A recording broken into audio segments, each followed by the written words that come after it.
Alright, so we're going to add the actual movement to our player. So first we're going to have a public float movement x.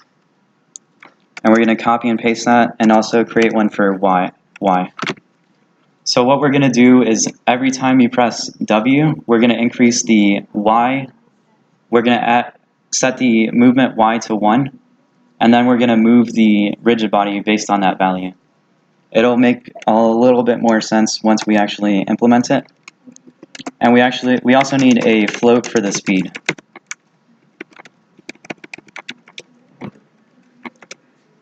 Unity operates in the float library, not doubles. So you have to make sure that all your variables use float. But if you want to use doubles, you still can, but you're going to have to recreate almost all the math and logic that Unity already has using doubles. So in our update loop, what we're going to do is create an if statement, and we're going to check for the condition for input .get key down, or get key code .w.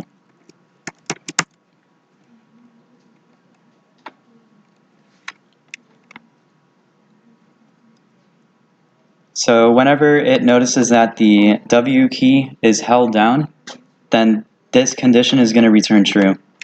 You can also check for down, and this is only going to be active the first frame that you have the key down. So if you want to have like shooting, you're probably going to be using key downs.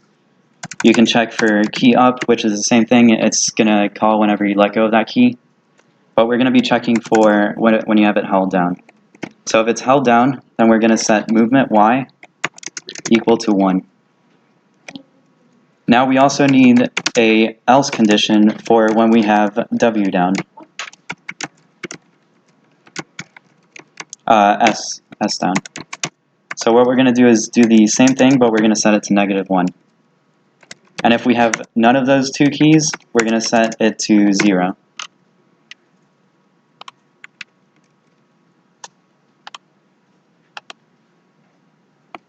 We're going to do the same thing for A and D, but along the X axis. You guys can help or if you fall behind or something, and ask questions. Yeah.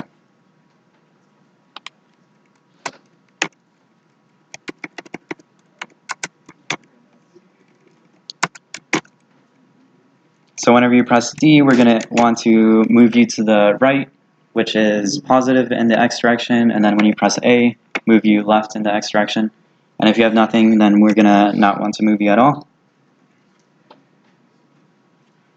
Is everybody caught up to this point? Cool.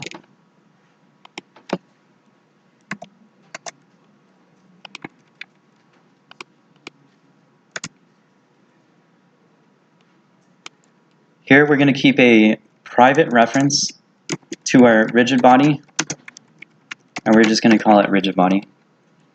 So you can reference the components, every component that Unity has, and you can edit its values directly in there. To get that component, right now it's not set to anything. So we're going to have our awake function, and inside the awake function we're going to set rigid body equal to get component rigid body.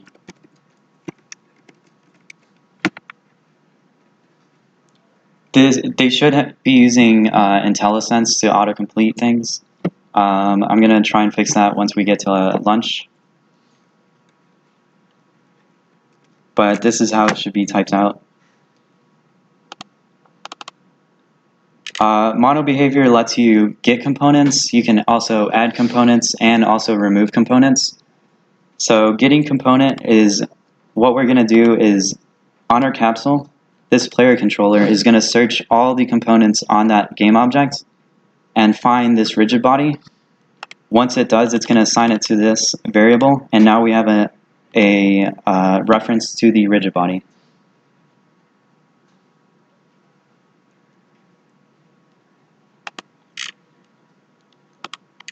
Once we have all our movement, we can have, I'll move that before here.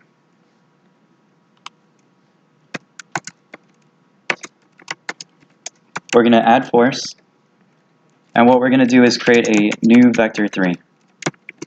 A vector 3 is just a data structure that contains x, y, and z coordinates. And it also has a bunch of other methods and math that you can do. You can do like dot product, you can multiply vectors together, and all of that is Unity's library.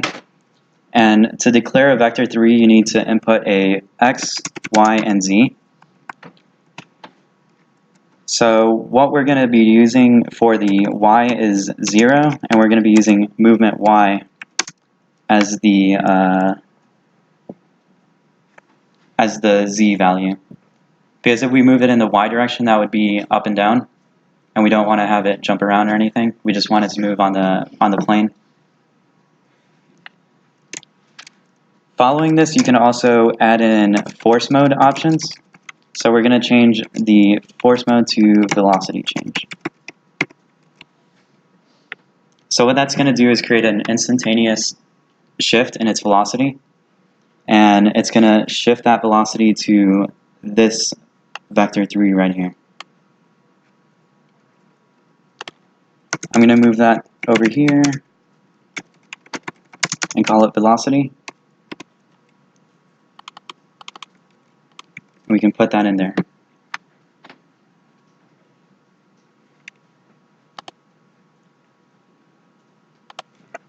What we want to do is multiply our velocity by our speed.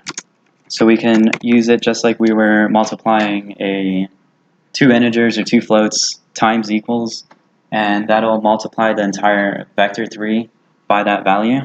So the x and y are going to be multiplied by whatever we have the speed set to. So if we go back into Unity now and set the speed to 3 and hit play, we should now be able to move around a little too quick.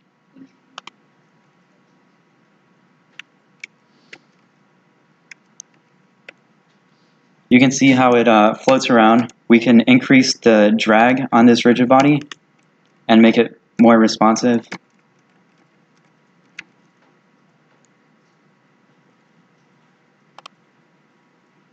When you edit values in play mode and you exit out of play mode, those values are going to be reverted to before you entered play mode. So make sure to check that you're not in play mode when updating things. So I just updated the drag to 5, speed is 1, and I'll move the camera upwards. Oh, that's next. Alright, so now we're at the stage where we have our capsule moving. Yeah, let's wait. Alright. Let's,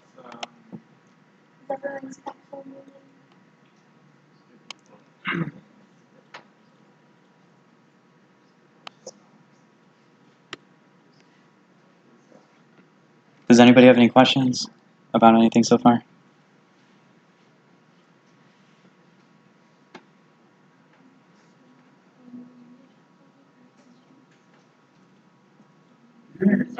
So you need to go through another problem where they can actually do it by themselves. No, this is going to pick up right after this introduction, and we're going to go into some C# things. I do have 2 Kahoot quizzes planned for lunchtime and when we're done, and it's going to be going over the topics that we went over.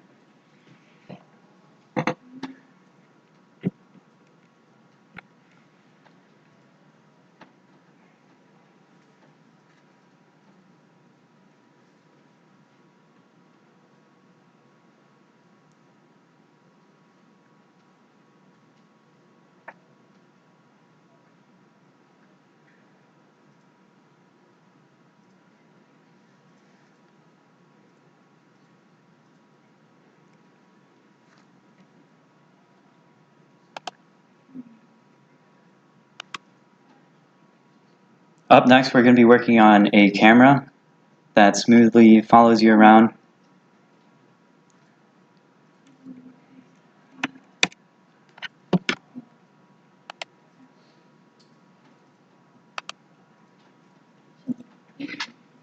All caught up, Caitlin?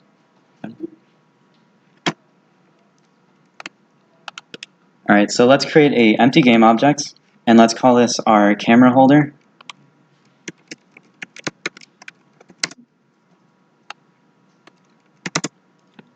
Reset the position. So if you right-click on the transform, you have options and you can reset the rotation, scale, and position.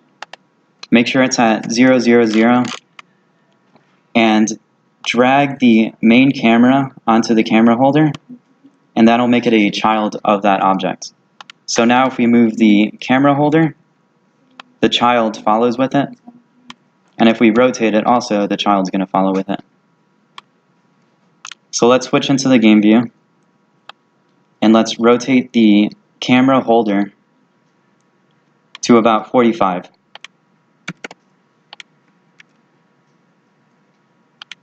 So what we did, we created an empty game object, set it to 0, 0, 0, put the main camera as a child of that object, and we rotated the camera holder by 45. So now we have a top-down perspective, and we can go ahead and implement the camera controller now. So let's create a C# script, name it camera controller, drag it onto the camera holder,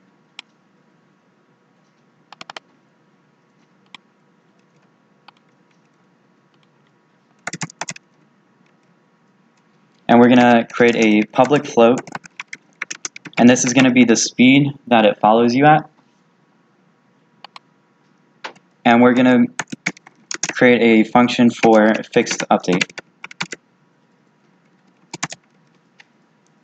The reason we're putting this in fixed update instead of update is because in the player controller we're moving using the rigid body, and the rigid body runs at a different interval than the update loop.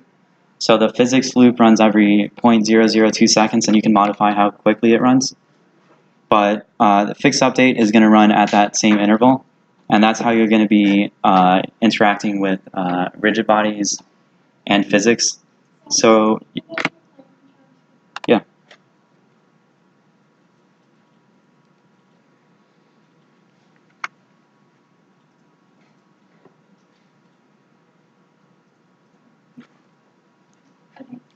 You're good. So like I was saying, we're going to be using the fixed update loop because the position is going to be changing in this interval, in this update function. And we want to get the most recent position to move to. So we're going to do transform. And what this does, transform is inside of the mono behavior, and it contains a reference to this component up here, the transform component. Here we can change the position, rotation, scale, and we're going to be updating the position. So the position, here you can see it's a vector 3 and has an x, y, and z. So for position, it's going to be expecting a new vector 3. But we're not going to be creating a new vector 3 because we're just going to be using the player's position. So let's create another reference for player. It's going to be a transform reference so we can get the player's positioning.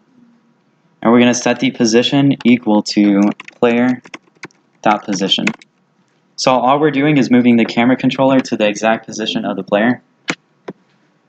Seth, can you show me a player controller? Yeah.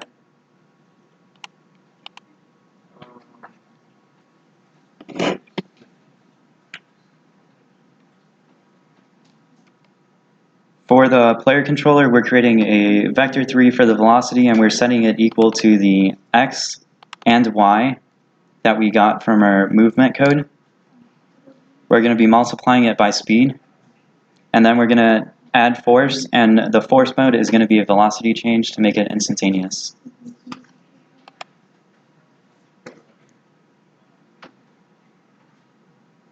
What would it update before and not after? Excuse me? Because you're setting movement Y and movement X after you're adding it to the rigid body. I did it for the presentation, but you would have it after.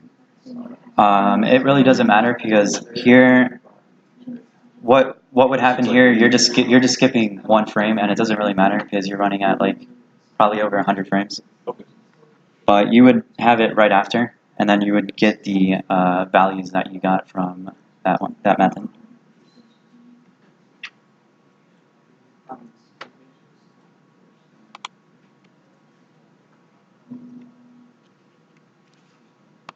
All right, so now if we test our camera controller and hop into Unity,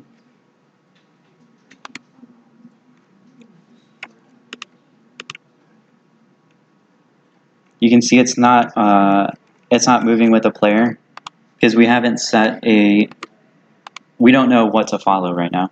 All we know is we're following a transform, but we don't know what transform to follow. So we're going to drag the capsule onto the camera controller, and it's going to look for the first component that it's looking for, and it's looking for a transform, so it's going to grab this reference. So now it has a reference to the player, and now if we hit play, we can see we move with the player. Let's make that movement a little bit smoother. So Unity's Vector3 library has a lerp function,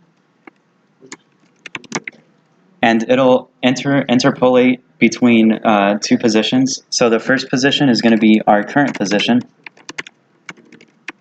We're going to go to the player position, and we're going to do it at a certain speed. So what we're doing is setting our position to vector3.lerp, transform.position, player.position. So lerp is going to give you a value that's, it's not the exact value, but it's going to be, let's say, like 0.7 times that value. So we're going to be going, we're going to be slowly moving closer and closer and closer to the player at this speed. You have to multiply it by time.delta time. That'll make sure that it runs within the within your frame rate. So if you're running at 80 frames and you multiply it by time.delta time, it's going to give you a speed that's consistent with that frame rate. Let's say you have 5 frames per second and you just multiply it by speed. It's going to be very quickly, and if you have a lot of frames, then it's going to be a lot slower. So what that'll do is just offset it by the frame rate.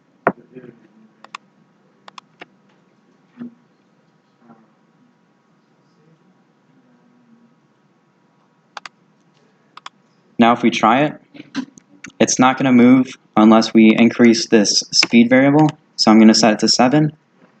And now it should follow our player smoothly.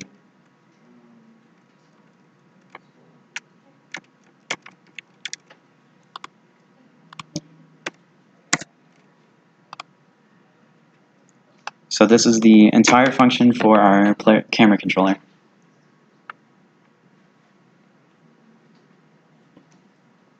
Yep. For fixed update, can you use delta time? I thought we would use fixed Fixed delta update. time? Because My- that's where my delta time would be for the one that's based The on update loop. the frame rate, and then fixed update would be run. Yeah, you're right. It would be a fixed delta time. Good catch.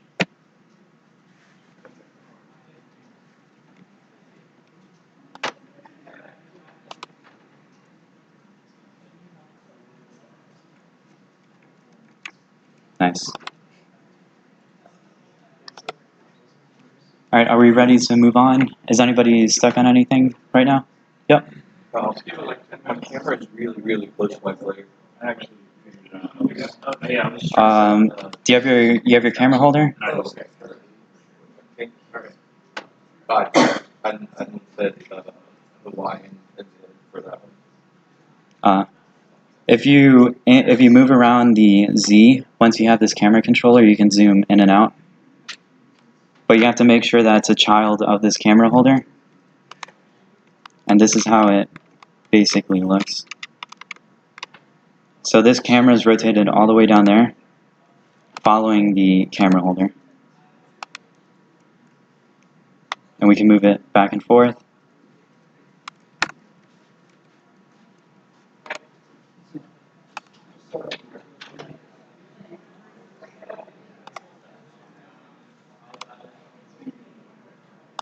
Alright, back to the presentation. So now we have our camera. Our movement is broken right now. If I go back into the game and hit play, if I move diagonally, you can notice I move a lot quicker. I move at about 1.5 times the speed. Let me explain why that happens. So the vector is not normalized right now. So this is basically how it looks when we move forward. The y position is 1, our magnitude is 1. But if we move diagonally, now our magnitude is the square root of 2. And what normalizing does is just restrict it to a circle and makes it always have a magnitude of 1. So it'll restrict the x and y to only be a magnitude of 1 in total. So to do that, all we need to do is do velocity is equal to velocity.normalized. The vector3 library has a normalized function, and it just normalizes the vector3 for you. So now if I go in-game now and try it, it'll be consistent no matter what my movement input is.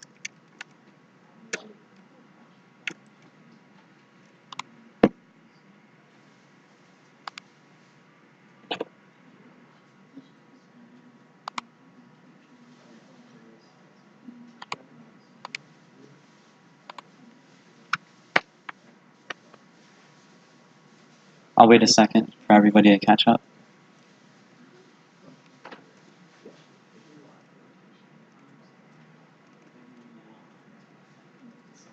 Yep.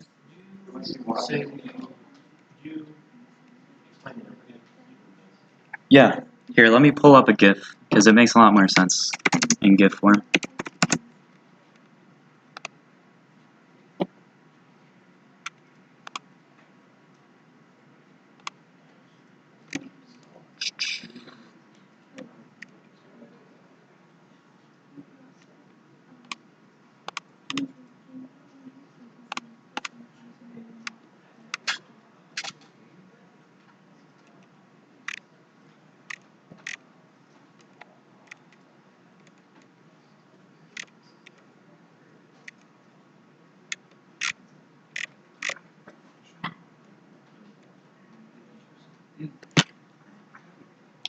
So lerp is going to subtract the vector3 by a tiny amount, and it'll keep going until it reaches the end value. Here's like a video of cubes lerping to a position. So this cube is moving slowly to its target position, and you have to make sure you do that in the update loop because it's a continuous update, and it has to happen every frame.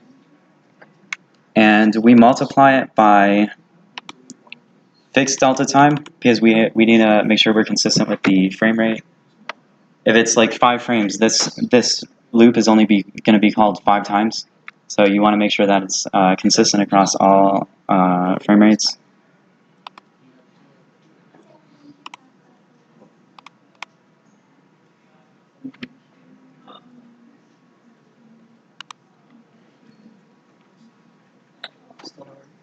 What happened? Oh boy.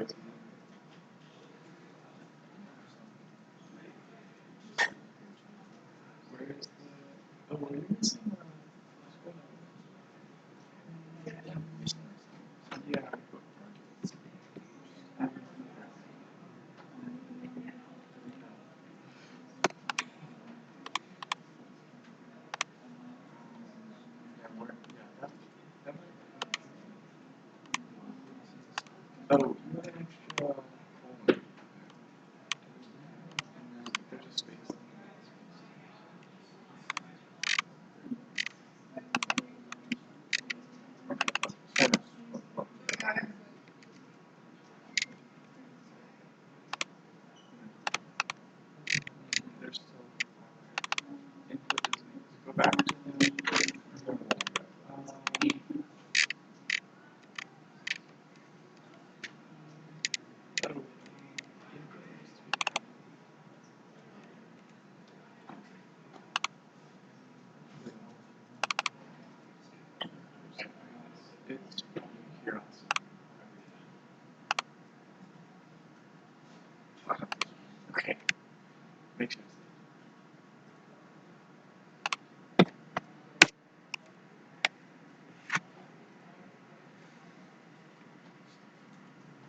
The camera controller?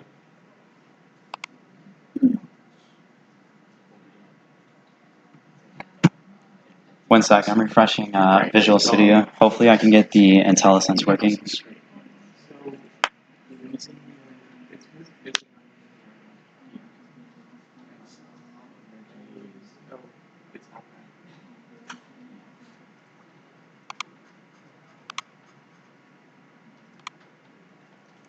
Nice.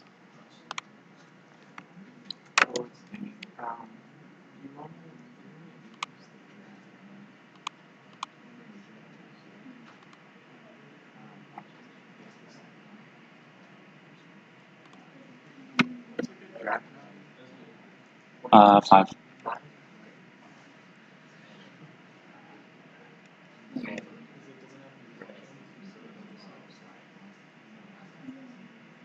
Yep. Yeah.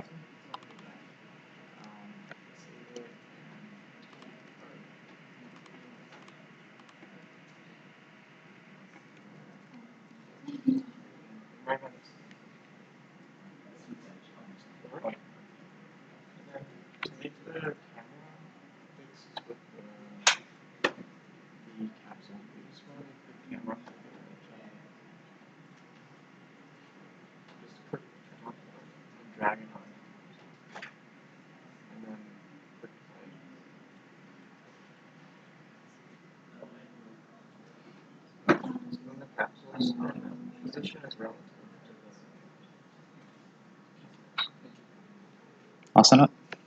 Does anyone else have any questions on the code? Is any of the code not working? We're trying to get it to work and it's not. If you do, it's totally okay.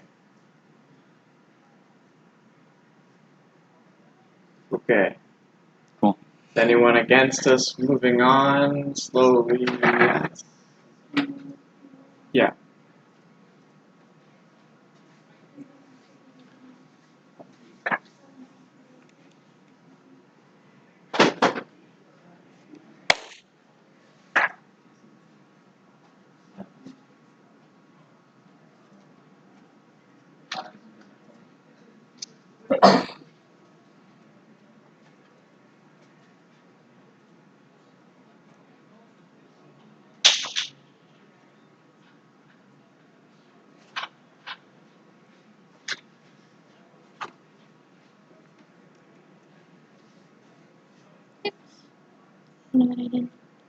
Should post the code.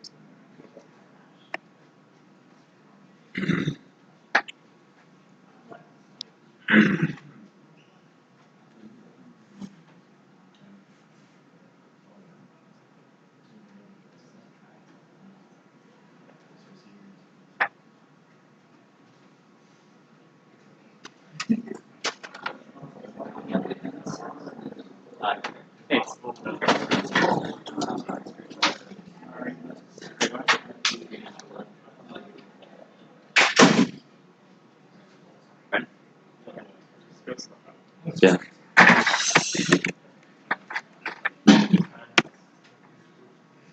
All right, so let's get started on the rest of the workshop. We're going to be creating scriptable objects. These are Unity specific. We're going to go over UI, Unity specific, delegates, actions, lambda expressions are C#, and link is C#. We're going to be creating an inventory that lets us add, remove items, filter through our inventory, and we're going to be using the UI to visualize all of that. Yep.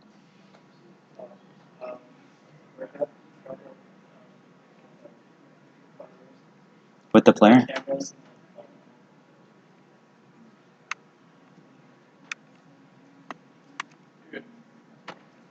All right, so scriptable objects, scriptable objects are used as data containers for Unity. It's good for keeping a single instance of data. If we keep our data on our mono behavior, it's going to create a new instance of that data every time we create an instance of that mono behavior. Scriptable objects are meant to be a single instance, and you're going to be referencing them throughout your project. So let's get started with that. Let's go into Unity, create a C# script And let's call this item object.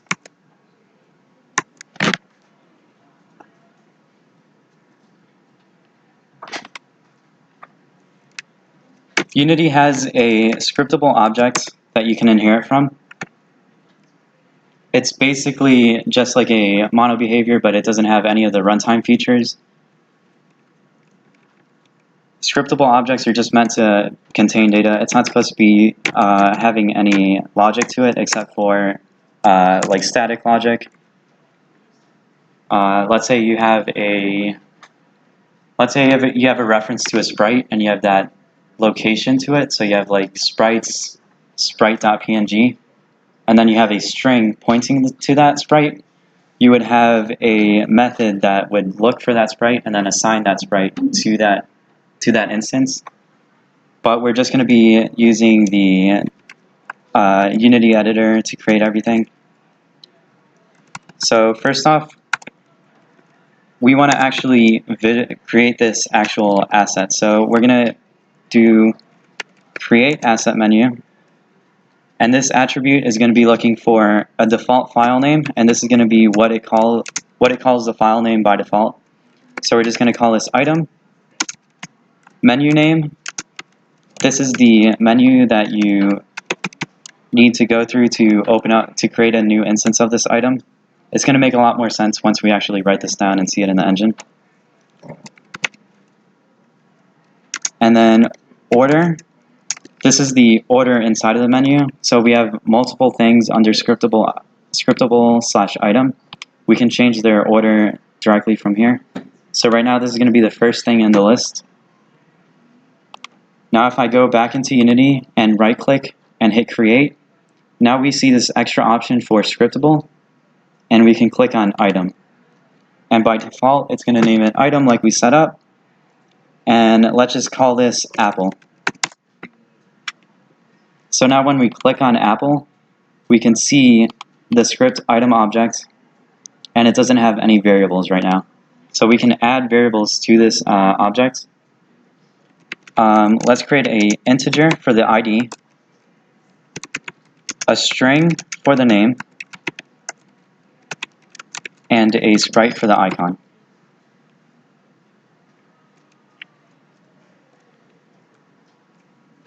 You can see that name is underlined with green.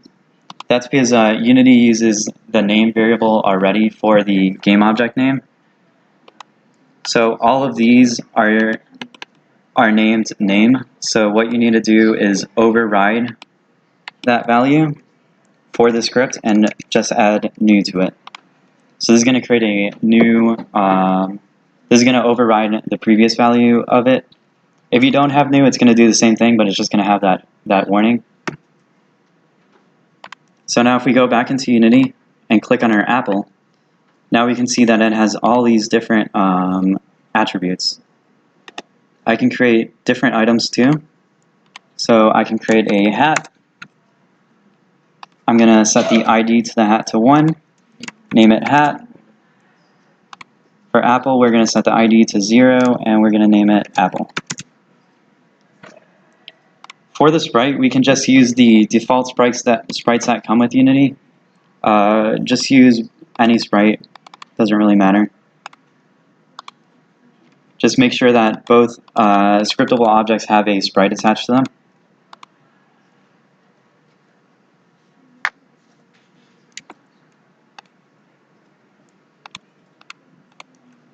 So what happens when we want an object that can inherit from our item but has its own specific attributes? So let's say we have a clothing item and we want to have attributes for whether or not it's a hat, chest plate, leggings, boots, or a weapon or something like that. So let's create a new scriptable object, and we'll call it equipable item, and we're going to inherit from the item object. Now we also need our create asset menu with the same settings, and we're going to name this equipable. The menu name is going to be equal to scriptable/equipable.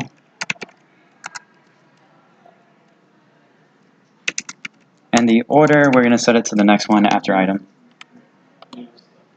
Yep.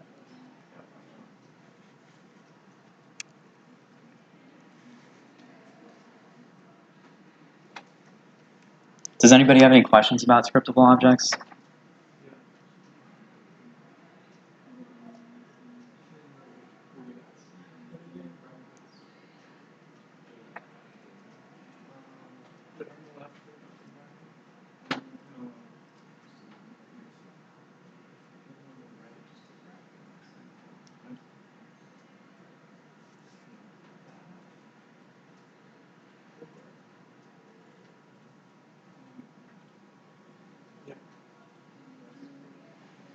So, when Yep. when you right click in side assets, you should, then you click create, there should be a little tab that says scriptable, right?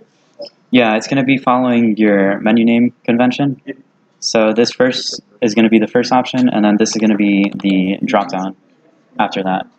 So whatever you name the first part is going to be whatever pops up in your create menu. And if I go into Unity now with these two objects, I can right-click, hit create, scriptable, and now I can see equipable. So I'm going to make this, I'm going to replace the hat that we already created with the item object. I'm going to delete that. And now we're going to be using hat1. Well, you have to recreate your hat. So delete your hat and hit equipable and call it hat. The ID should be 1. The name should be hat.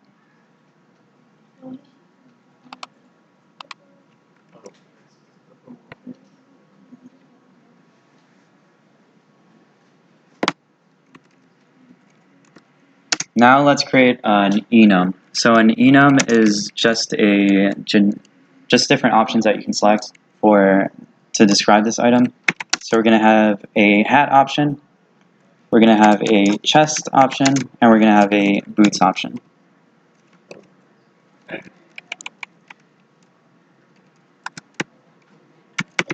Let's call this enum type. And let's create a reference for our type and just call it type with a lowercase t.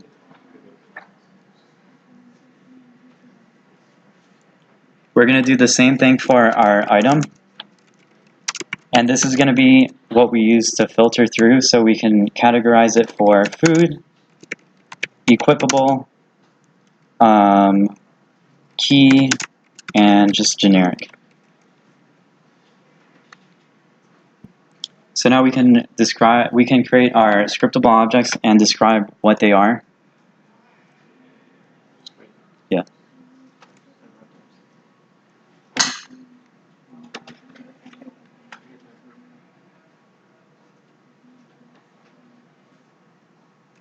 And create a reference for type.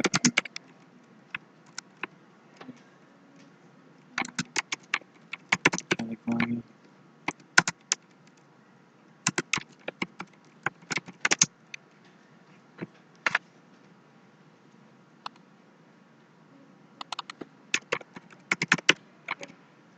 And make sure to name it things that aren't the same as your equipable item, so that's not inheriting the same thing.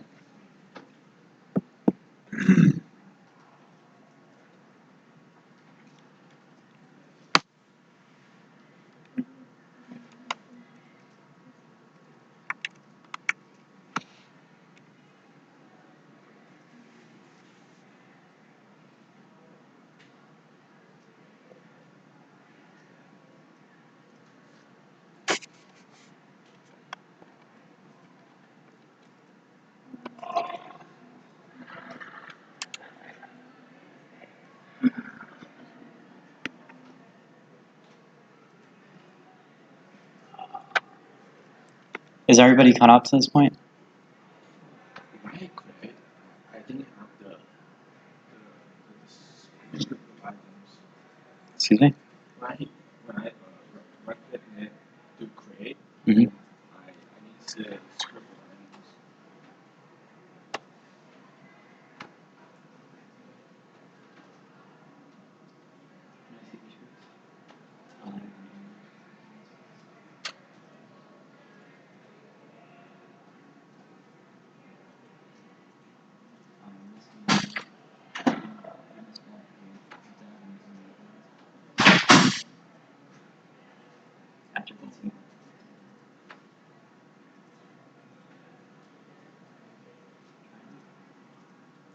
not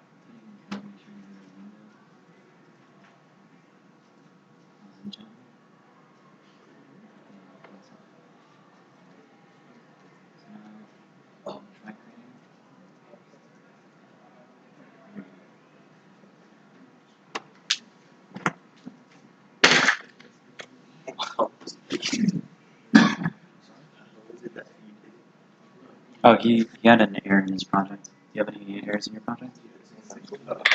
Windows and stuff. But it's more than right?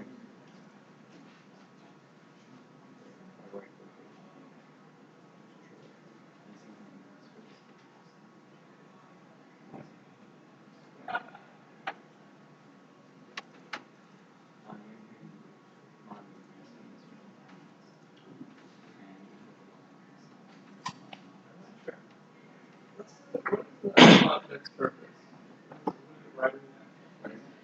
Item object. Yeah, I don't know.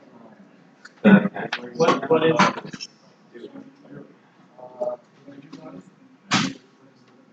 Oh, yeah, that's what it is. Honestly, I completely forgot about that. Let me try some of that.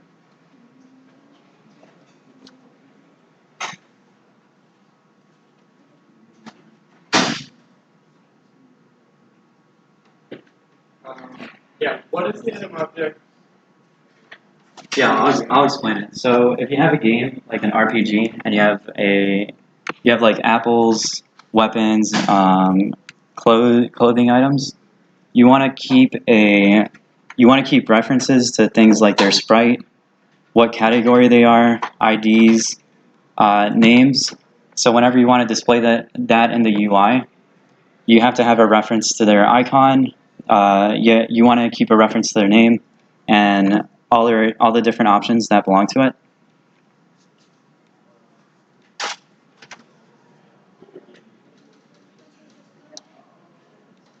Three two eight one six.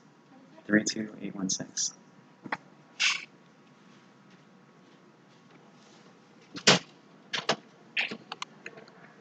So here we can see for our enum, we can click on this and we can select the category for our items. So our hat is a category of equipable. The name is hat and it has no icon. Let's set it to something generic here.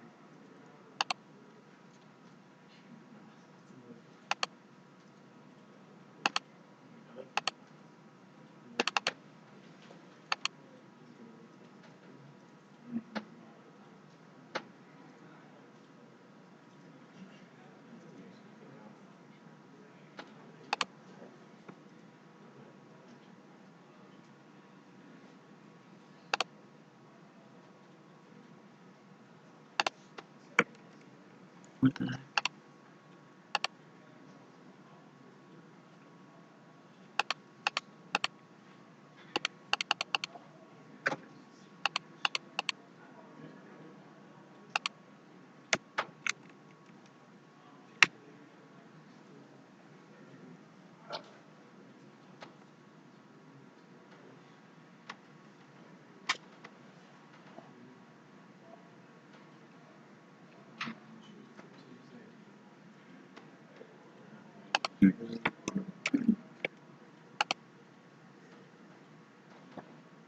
All right, so next we're going to create our inventory manager, and we want to keep a reference to all these objects that we've created.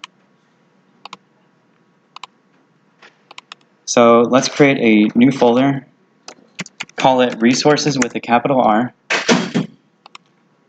drag the objects under resources, and let's create a new folder and call it items. So inside of here, we're going to place all our items.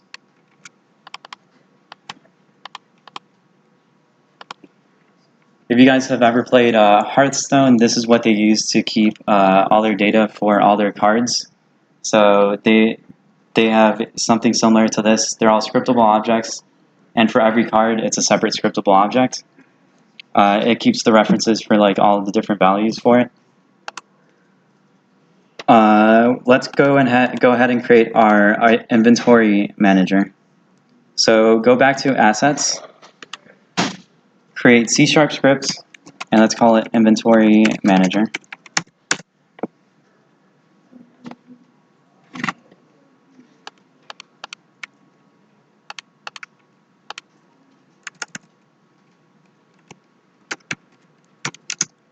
Let's create a list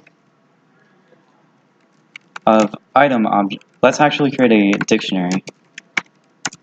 So we can look up items by their ID, and then we're going to have the item object following it. And you have to make sure to declare it as a new dictionary, otherwise it's just going to be null, and there's not going to be anything for it. In our start function, we want to get a reference to every item object, and that's going to be an array.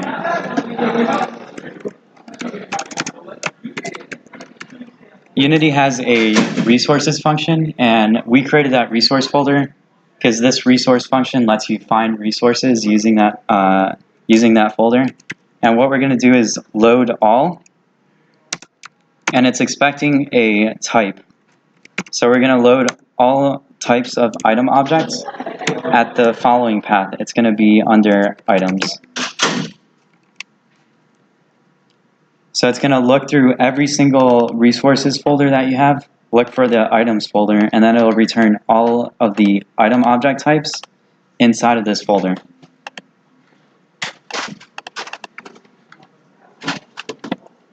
So if I create a for loop,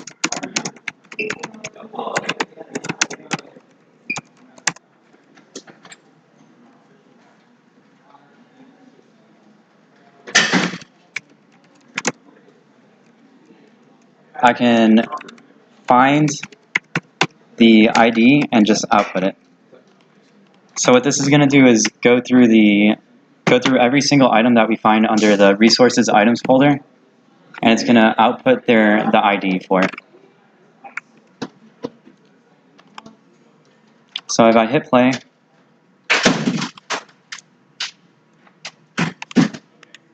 make sure to create a inventory manager object.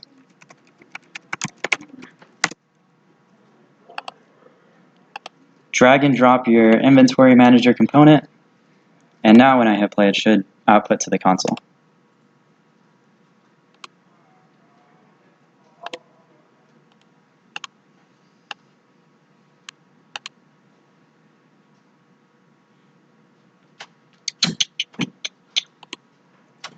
For some reason, it's not finding the hat.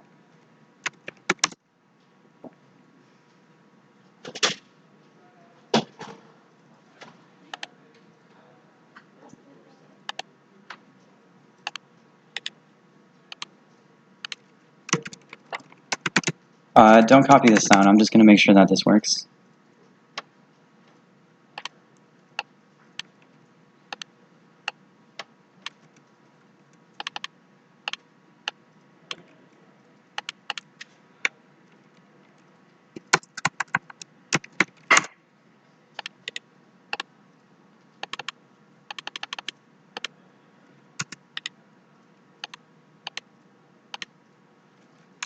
Now it's working.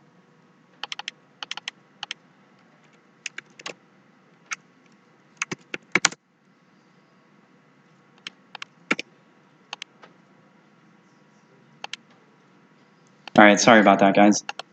So we do need to create another script for the equipable item. Otherwise, because Unity can't work with two classes in the same file, so it has to be a separate file itself. Because it's looking to see that the item object name matches the class, and since we have two classes, one's item object and one's equipable, it can't find the equipable one, it's only looking for the items. So just create another C# script, call it equipable item.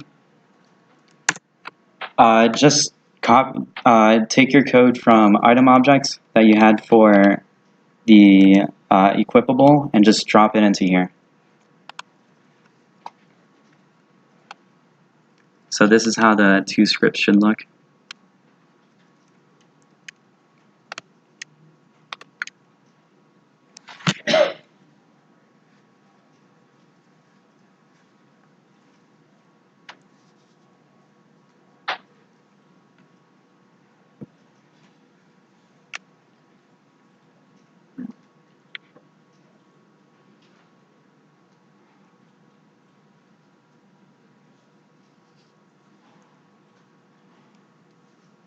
You have to make sure you recreate your hat scriptable object also, because it's missing the new reference. And when you hit play, it should output the ID for all your items. Yep. We're still updating the ID for new items. Excuse me? Or- It was working for you? Yeah, it was working. Okay. So it's like, It was working, but it had the, I wasted, An error? as mono space instead of adding object. Hmm. Mono something. What was As long as it works. it? That's really weird.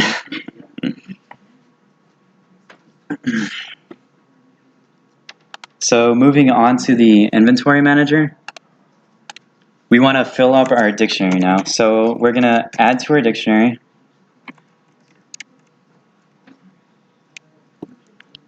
And make sure you name your items array separately from your dictionary, otherwise it's not going to know which one to get.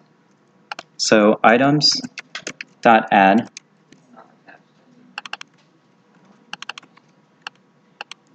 And it's going to be looking for the key followed by the value. So the dictionary, the first value that you enter is going to be the key. The second value is going to be the value for it. So we're going to add the key of items.id, and then we're going to add the items object to it. So now whenever you want to access an item, you can access it by its key, and now you have the item itself. So you can access the name, the icon, and the ID also. This is going to let us to create a inventory that's just a list of integers, and it's going to be a reference to each item. So let's say you're playing Skyrim, and then Skyrim has like 1,000 objects, 1,000 items that you can collect. Your inventory is just a list of integers that points to each item that you have in your inventory.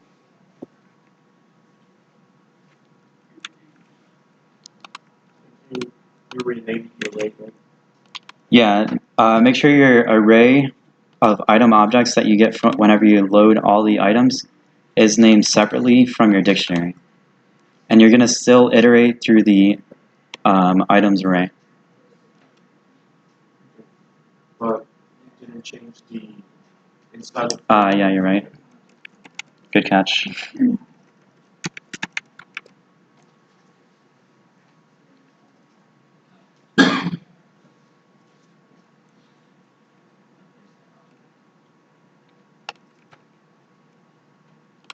Now for our player controller. Let's actually create a new script for our inventory holder, and that's going to hold the list of all the integers for items that we have. So we're going to name it inventory holder C# script.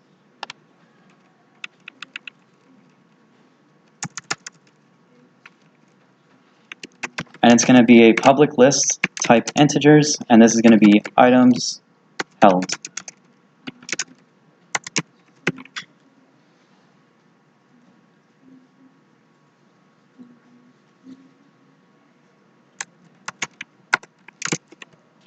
Inside of our update loop, we're going to just create a input.getKeyDown. And we're just going to check if you press T, then we're going to add a new items to your array.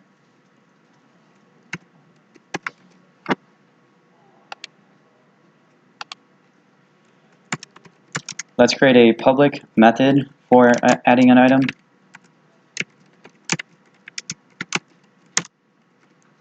And we'll just move that add down into this method.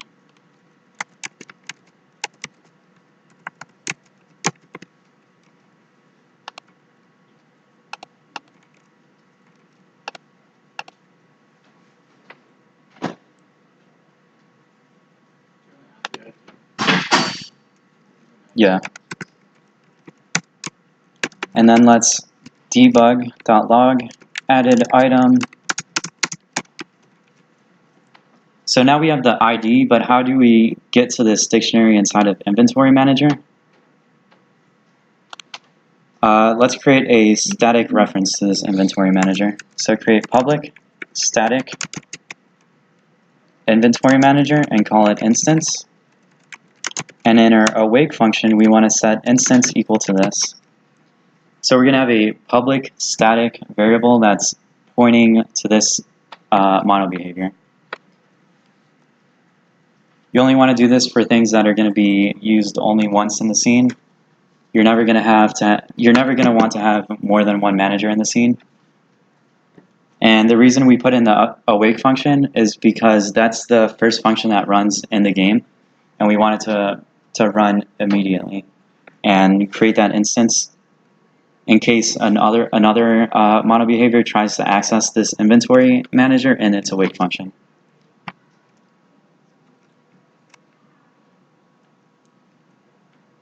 So now that we have this part here, a static reference to this inventory manager, and we set the instance equal to this in our awake function, now in our inventory holder, we can type in inventory manager.instance.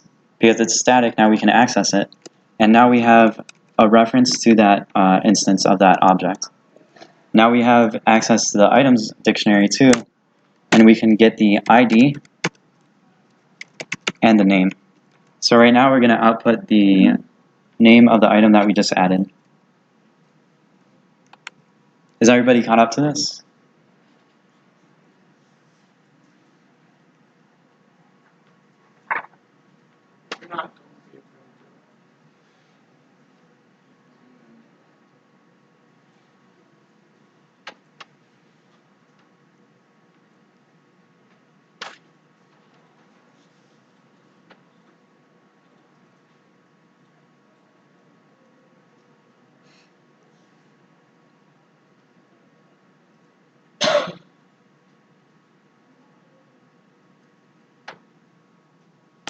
Now if we go into Unity, make sure to add your inventory holder to your player.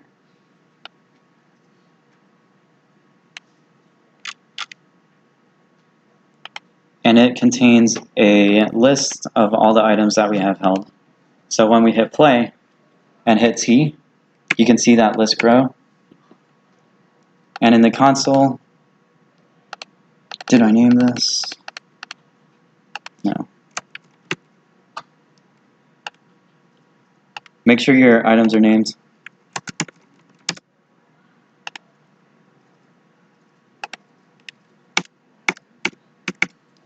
So now it knows that we just added the item apple, and it has a list of all these apples here.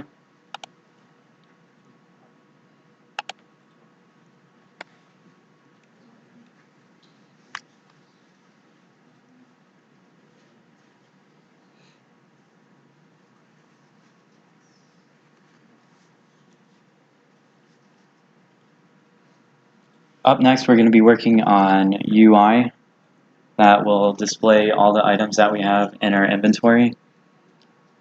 And yeah.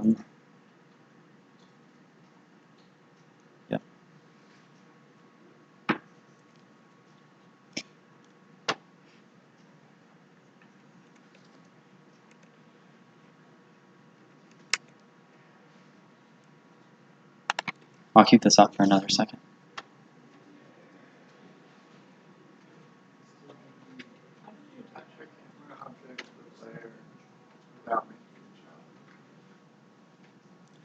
The camera holder should have a child of the main camera, and they should be separate from the player.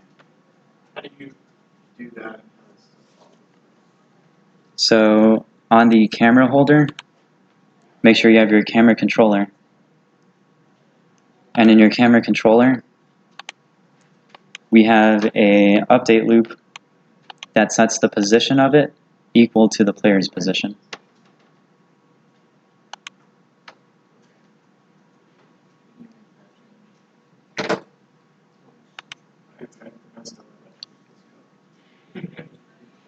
If you guys are behind on that part, it's okay to just make the camera a child of the capsule. That's what I told people to do. But Yeah. that's wrong. It doesn't really matter. Yeah, it works.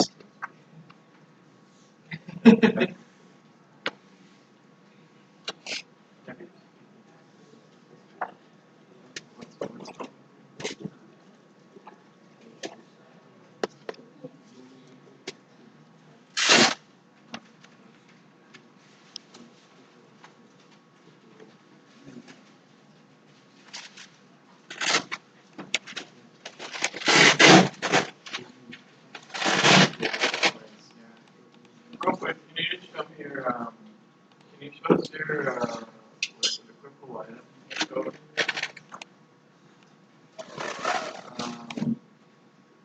Yeah, what is your equipable item?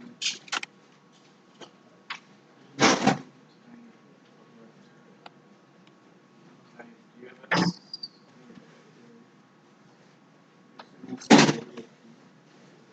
in non-item object stuff?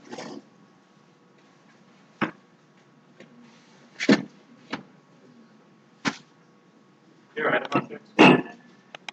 Yeah.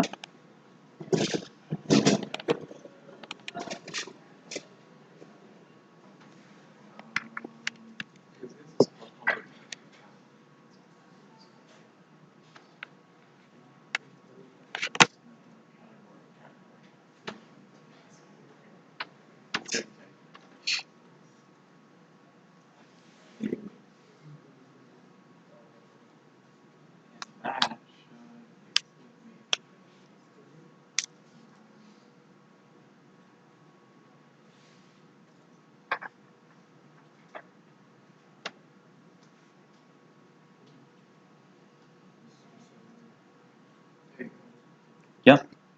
My inventory manager won't isn't able to get the information from items. The inventory one or the remember I tried to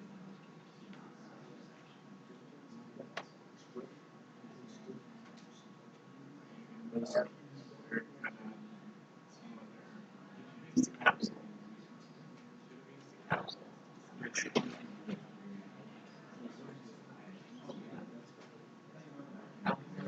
yeah, what's up?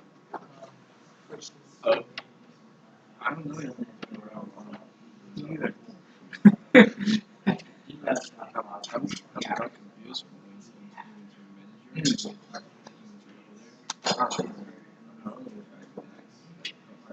Is it working or not? It's not working. What do you define? It's not running. Okay. Duplicate, create asset menu. So what is your equipable item code?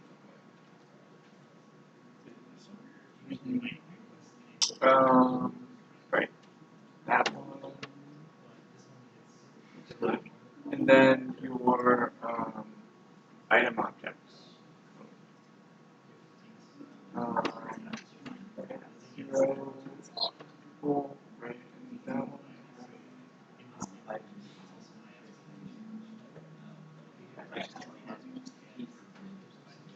Yes. Okay. So then in your inventory,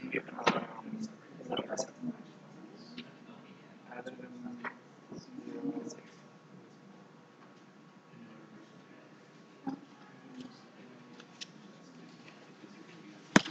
All right, guys, we're going to take a lunchtime break. And once everybody has their food, we're going to do a Kahoot game and give out shirts to winners. Can I see your inventories? I don't know if that matters, but your no wait, don't do that. Wait, no, it has to be the same. Yeah, that's what it's in. This should be items held, right? Or is it items? Inventory manager that is other items. Items requests from inventory manager. that's not It's saying, can you go back to your update link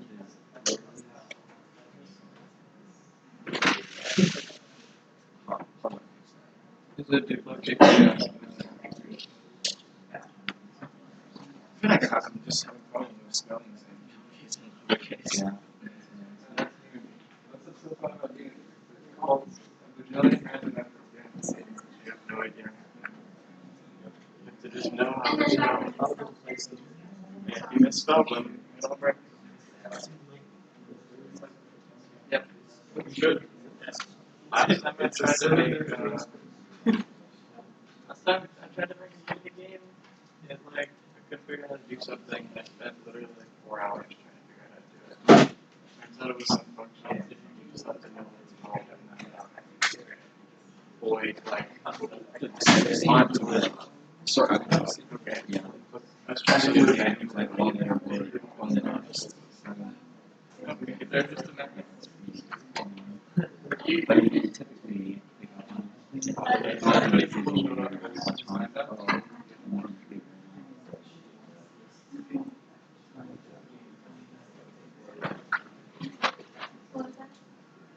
I don't know why. I think clearly go to the one that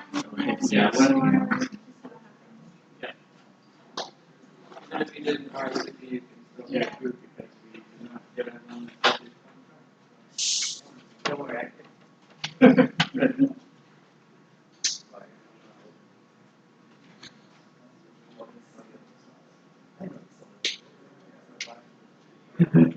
you know where your visual studio is? Oh, maybe it's like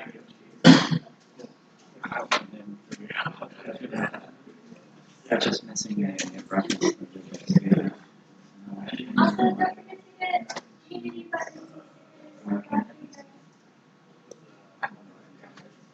Yeah, you just change the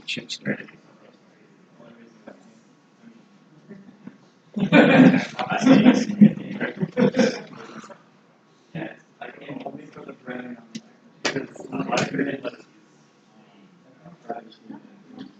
Yeah, so I think if you kind of trouble on yourself, so yeah, so you have to keep it that's good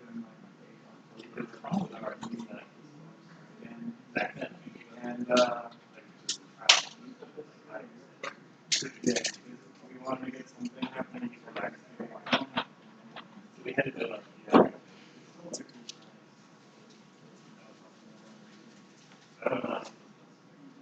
Yeah, I mean, it's supposed to be like the main body, next.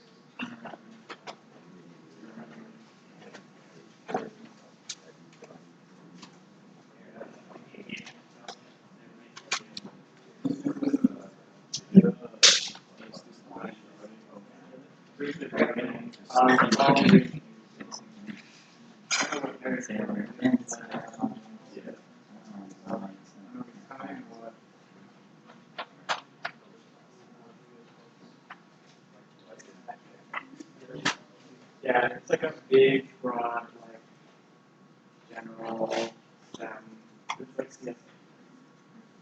So the point is we're supposed to like be connecting with for industry.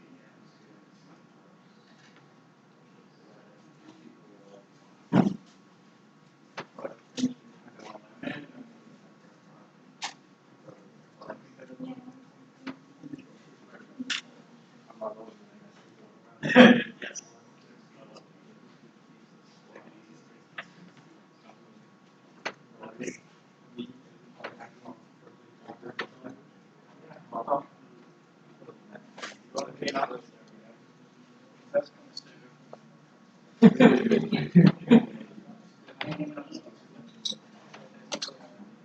So you can see like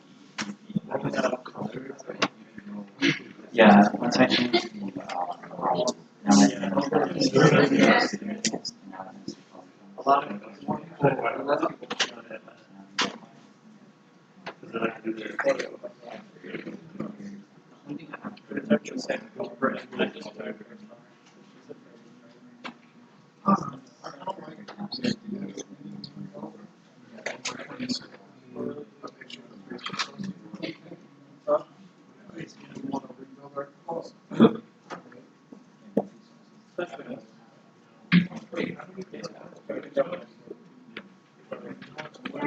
It's 3 hours. So now it's happening.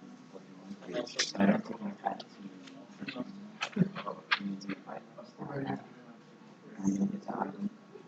no, it's C-sharp.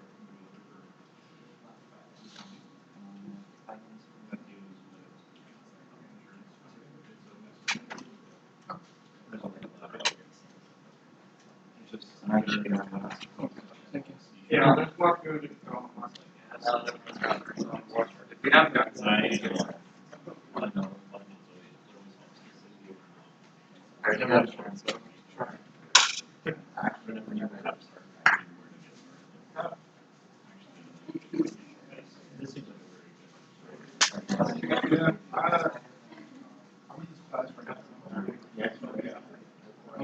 Yeah.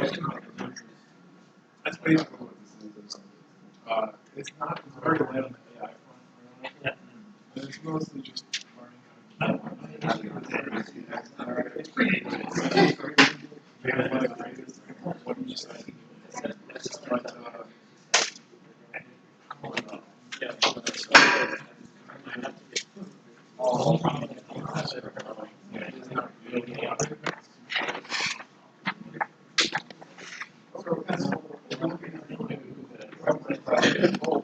Yeah.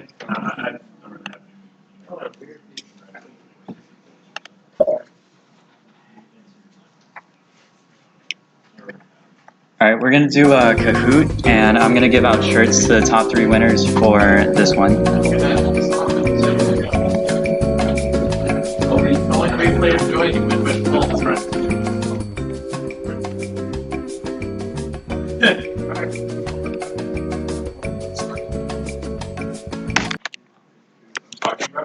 Yeah, it's like. Let's see that.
This might be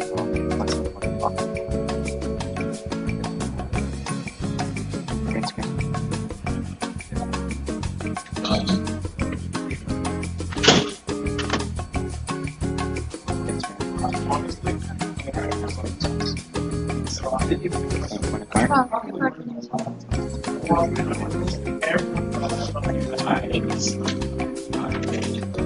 It's so bad.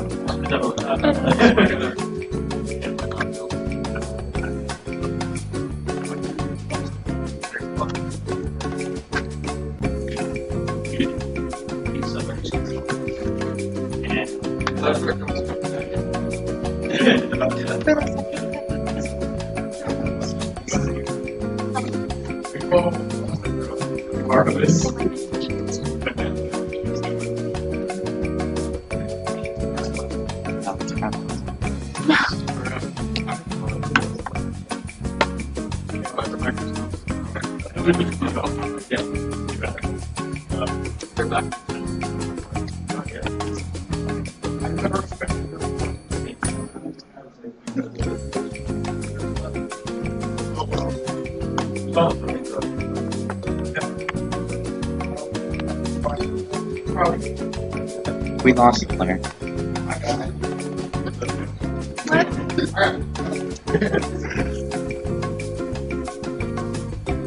Yeah, what's up, Kelsey?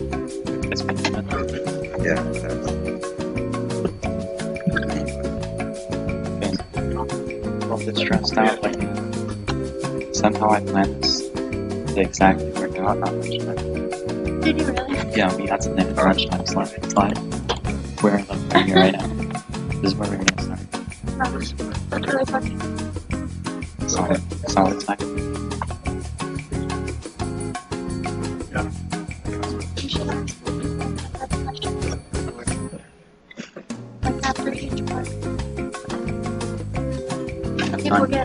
fine. That's fine. You also want a shirt? Yeah. What sucks? This is a medium, This is an just for extra small. example. You might want to get small.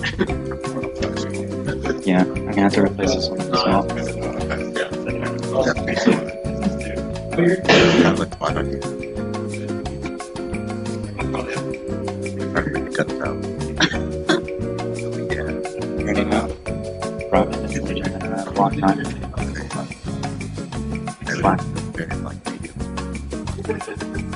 I don't really I just kind of started trying to get this guy to work. Work. Big time, Yeah, I've been sweating even like fitness clothes. Alright, I'm gonna start this game. Alright, I need to get it. I'm gonna start the game in just a minute. So get ready.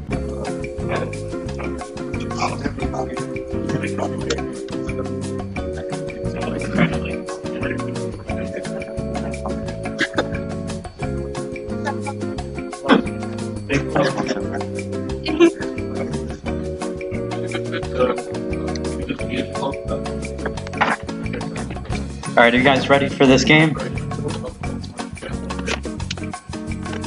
Am I waiting on anybody?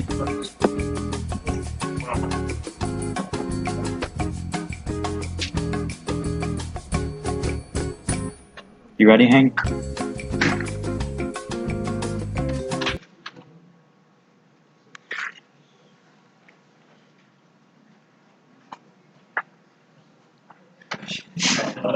This is just a sample question. It's not worth anything. Your brain.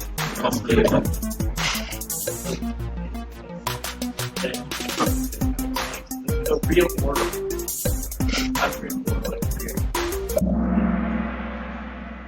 Solid. Nice job, guys. I'm proud.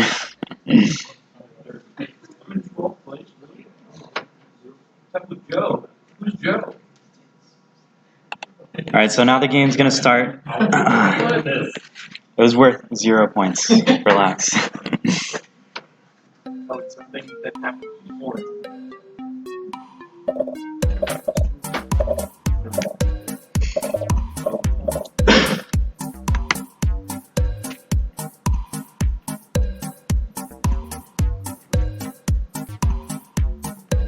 Oh, no.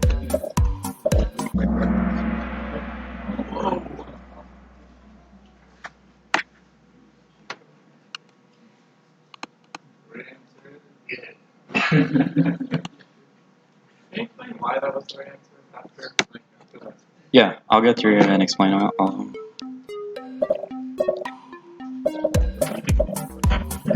Pick the purple one.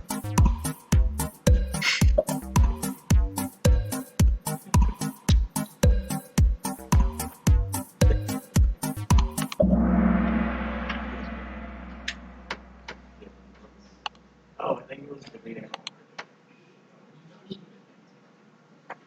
Oh, we did not go over this one. Shit. Red. This is red in the picture. It is red.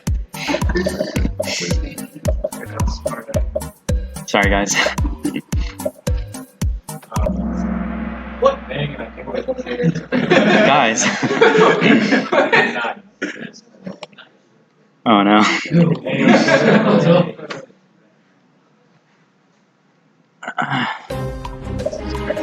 Tricky. No. Good. Wait, it was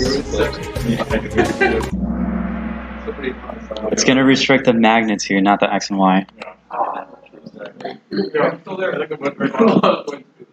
And this one, I'll just tell you the answer to. It's icons.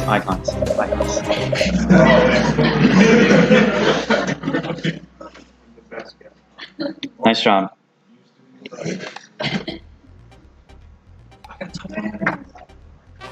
All right, Carlson.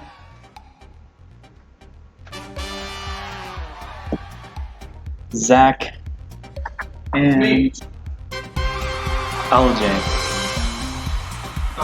Get your free shirts. Oh, you. Oh my god.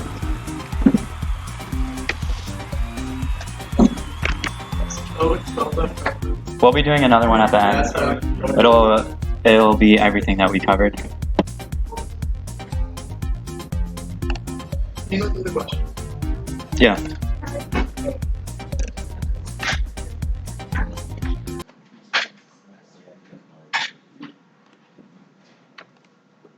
Oh my gosh. I was right.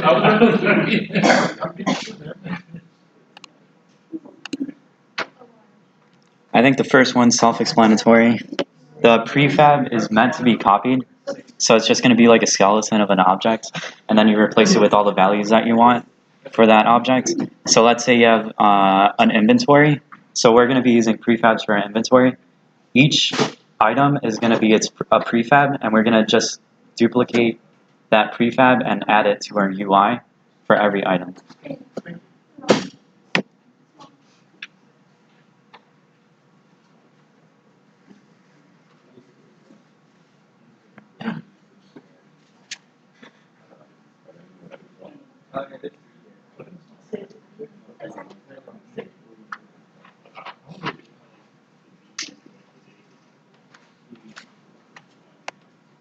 So 50 is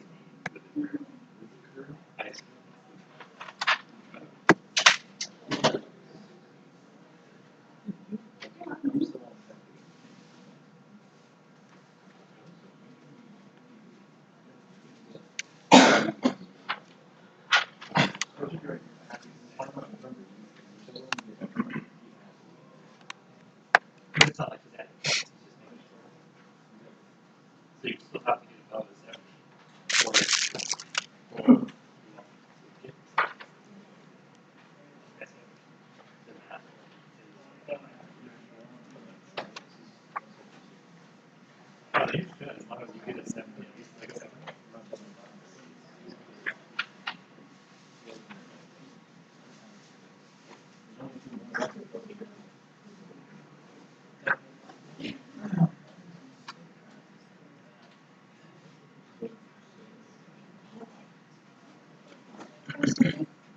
Yeah.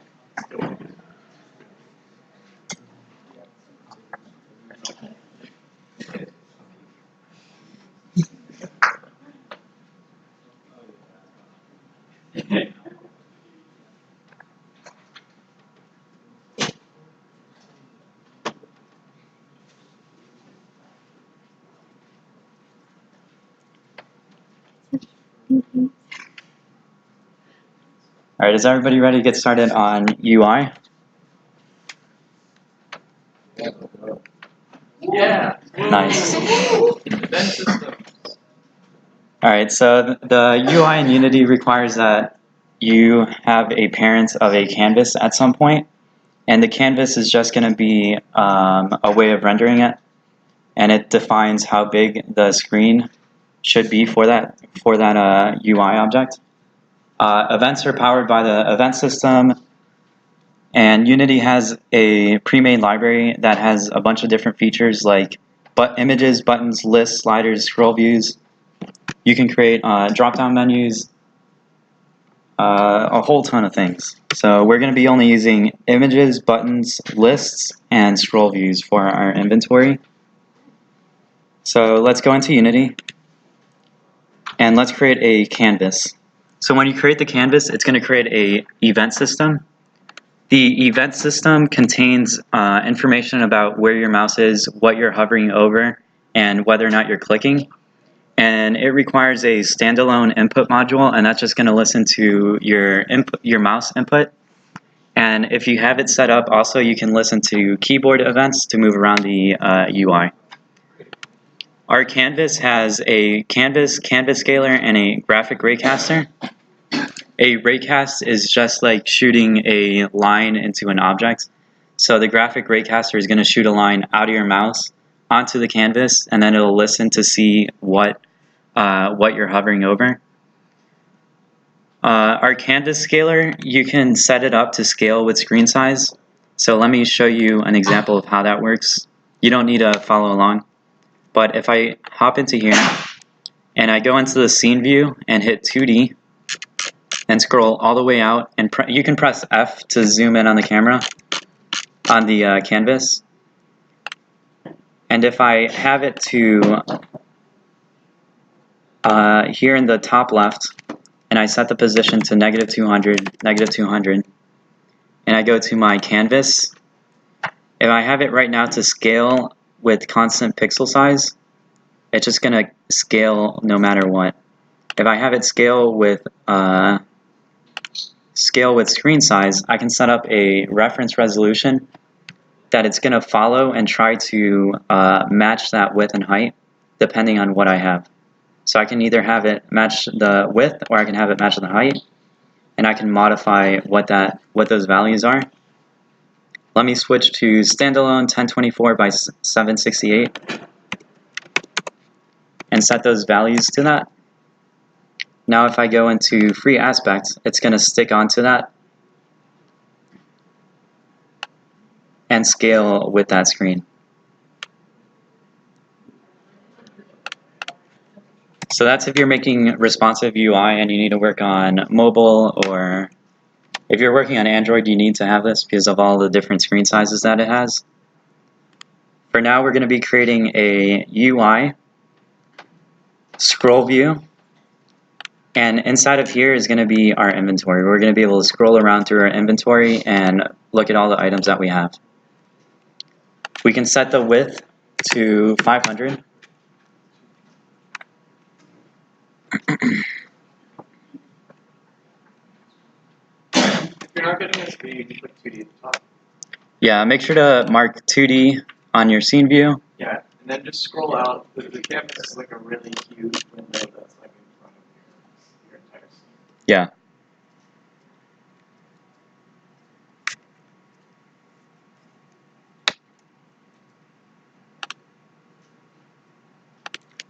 So width and height to 500.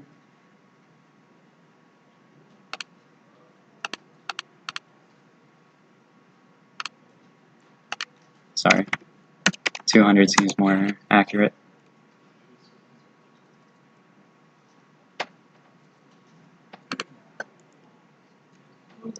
If we expand our scroll view, we can see that it has a viewport, scroll bar horizontal, and scroll bar vertical. We can delete this horizontal scroll bar since we're only going to have a fixed number of rows of columns. And we can go on our scroll view, and here on the scroll rect component, we can disable horizontal scrolling.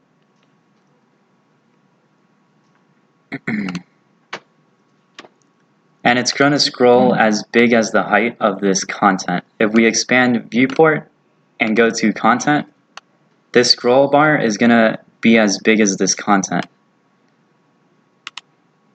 So for content, we're going to create a, we're going to add a component.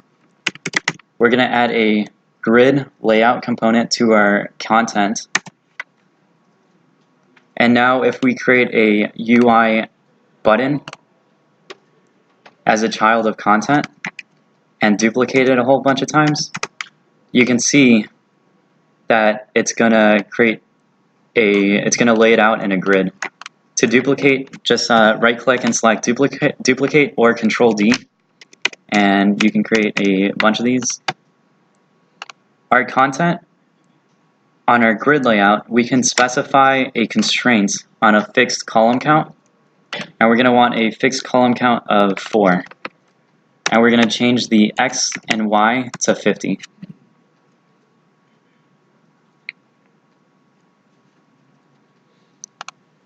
Our scroll bar vertical is in the way, so we're going to expand the scroll view to 220.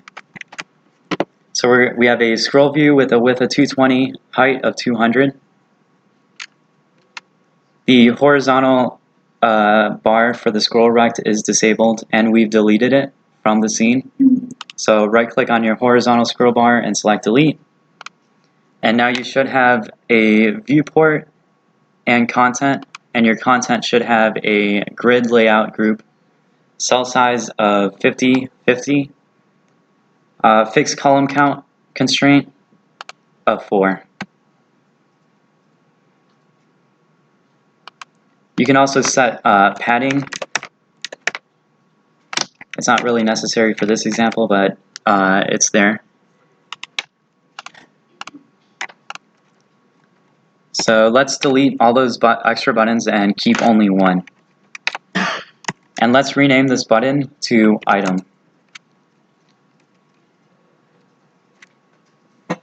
Buttons by default come with a text object. We're gonna keep that text object, and we're gonna move it to the bottom. Change the alignment for the text to bottom center.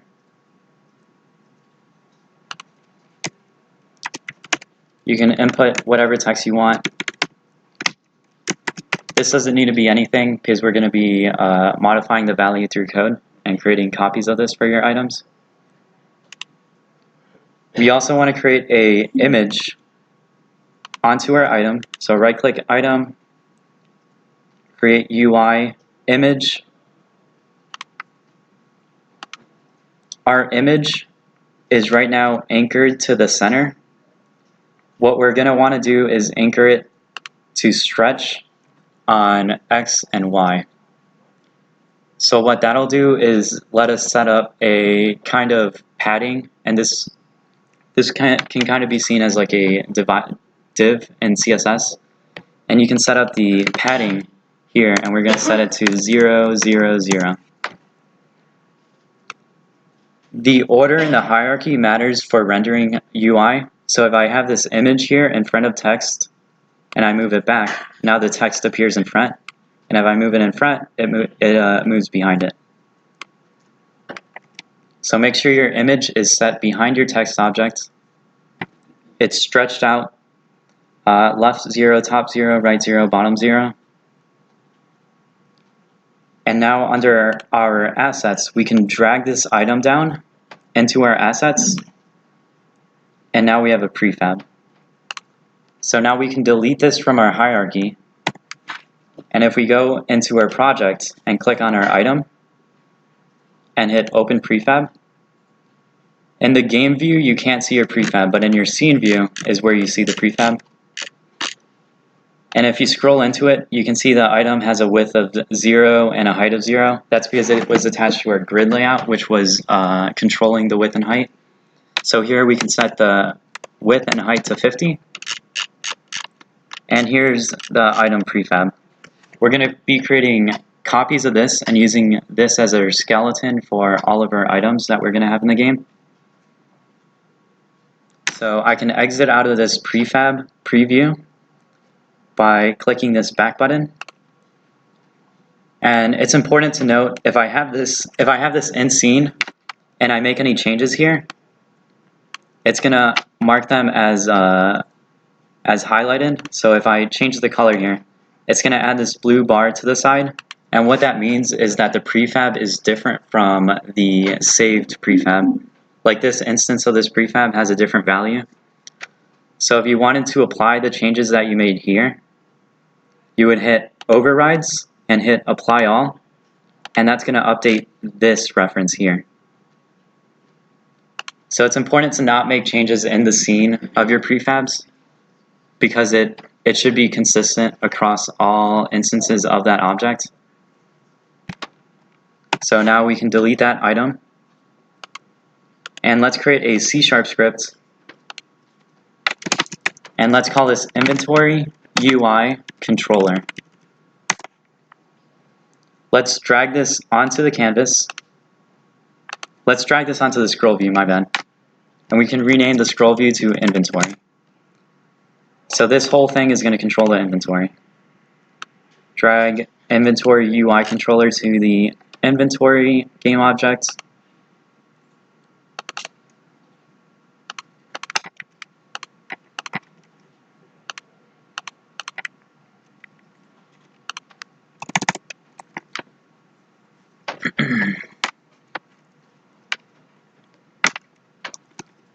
So we want to keep a reference to our prefab, and this is going to be inventory item prefab. This is going to be the prefab that we just created, And we also want to keep a reference to the transform of the inventory content holder.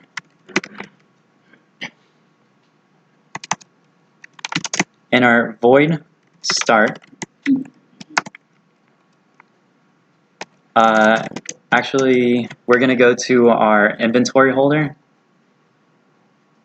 and tell it to refresh our inventory UI controller whenever we get a new item added to it. So we're going to keep a static reference like we did, an instance object. In our awake function, we're going to set instance is equal to this.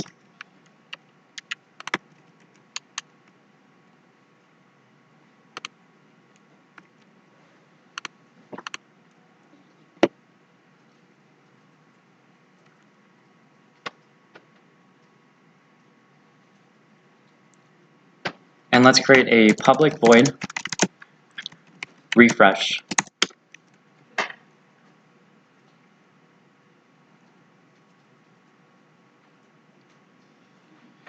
In our inventory holder, every time we add an item, we're going to go to inventory UI controller.instance.refresh. So what we're doing is calling that refresh function on the inventory UI controller.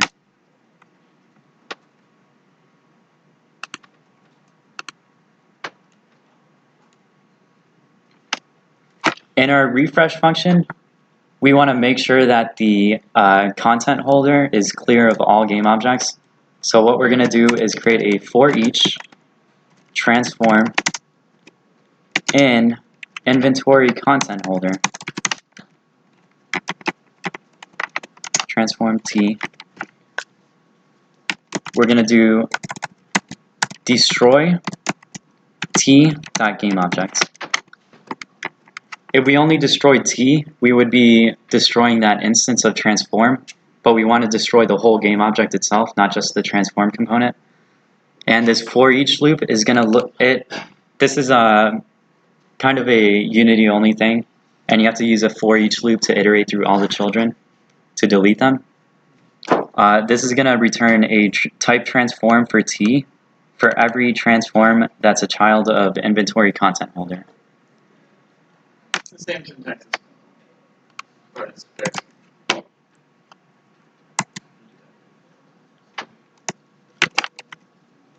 Next, we're going to actually spawn in our prefab, and let's create a game object prefab, and we're going to instantiate inventory item prefab. Instantiate is telling the engine to spawn in a new instance of this game object. You can instantiate game objects that aren't prefabs, but those are going to be instances, and you don't really want to do that too often.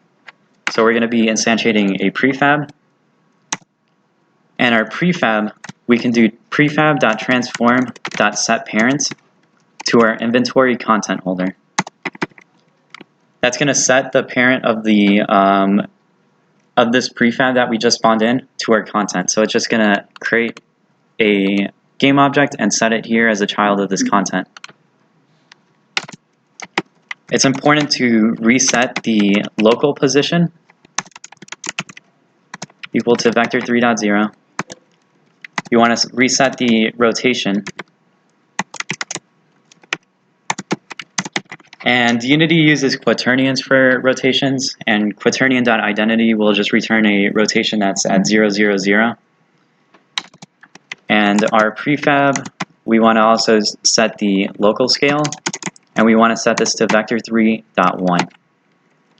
So sometimes when you set a prefab as a child of a game object, it might lose the scaling and it might not apply to the difference. So if I spawned this item in here and then set it a child of content, it works out actually. But sometimes you get that issue, and then it's important to just reset all these values to that prefab.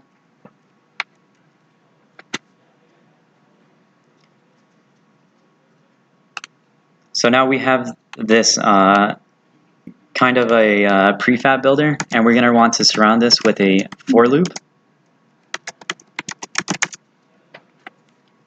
and we want to refresh it with a list of int items. So this is the list of items that we want to refresh this with.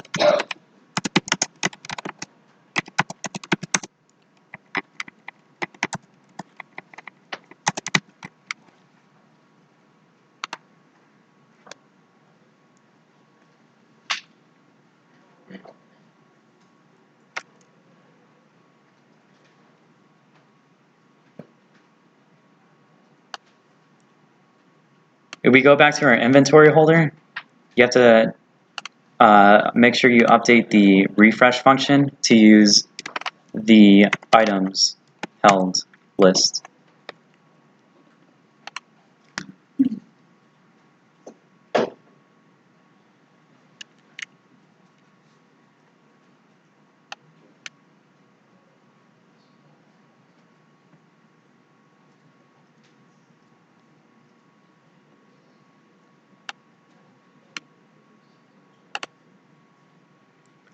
Now if I go into the game and click on the inventory, I need to add a reference to the prefab.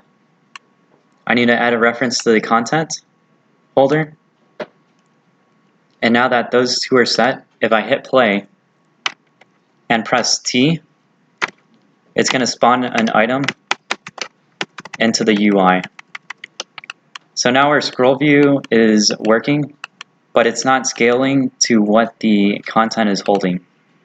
So if we exit out of play mode, click on our content, and add a content size fitter, and change the vertical fit to preferred size, what this is going to do is set the size of this grid, of this transform, equal to the same size as whatever content it has. So if I create an image here, and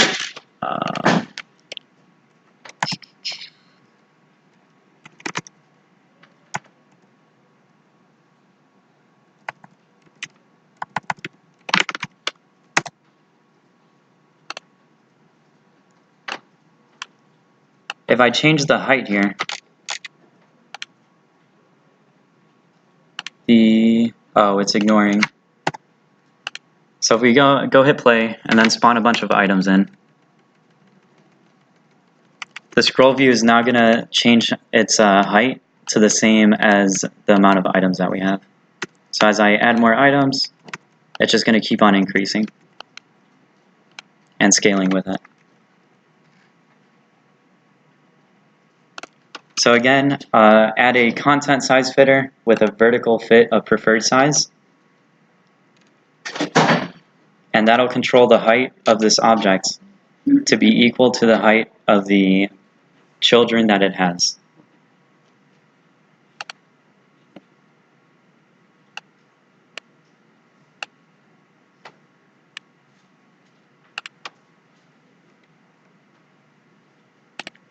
Now we want the item to actually display the image and the name of the item that it represents. So we're going to open up the item prefab, and we're going to create a C# script and call this inventory item UI controller. And we're going to drag that onto the item prefab. And go into here.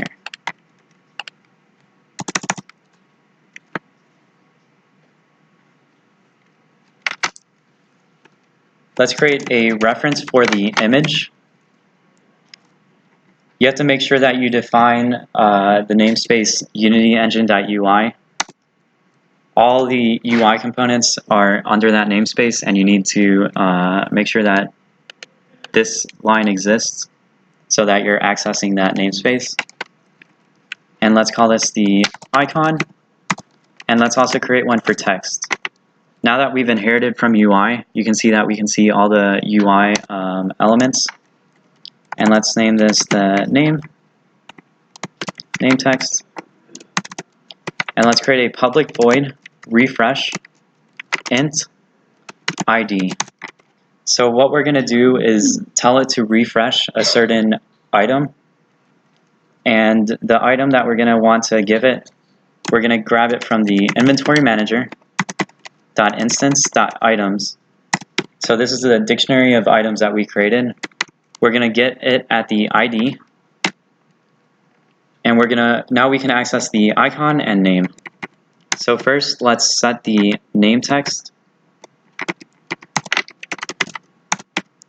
.text is equal to this.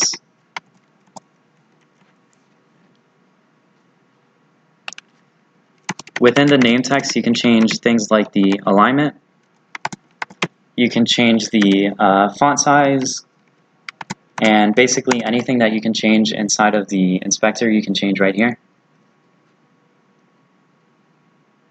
We're also going to want to set the icon .sprite is equal to inventory manager .instance.items ID.icon.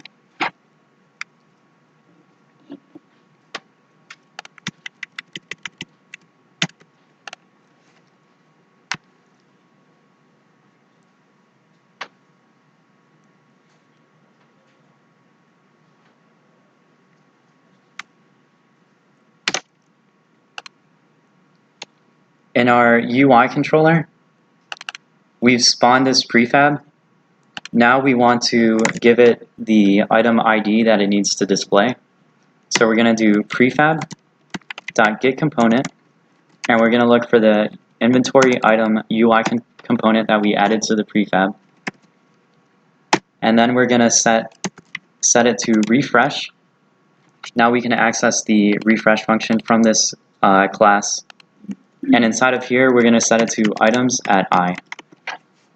So our items is just a list of integers with the ID that item represents. And when we tell it to refresh, we're going to tell it what ID to represent. And then it should control itself. So again, here's the inventory UI controller.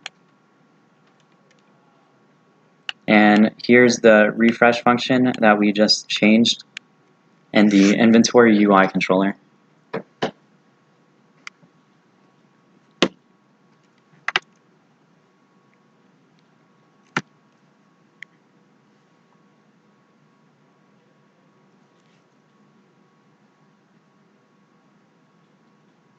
Yep. What's the game of this that you're destroying at the beginning of this? It's all the children of the content holder. So whenever we refresh and add a new item, we want to get rid of all the items that we had previously and then refresh it with our new batch of data. There's more efficient ways to do this, but this is for sake of simplicity. Where do you drag the inventory UI controller to? Inventory UI controller should be dragged onto the inventory or scroll view if you haven't renamed it. And then the inventory was just another canvas that we put in the canvas. Inventory is a scroll view. Yeah.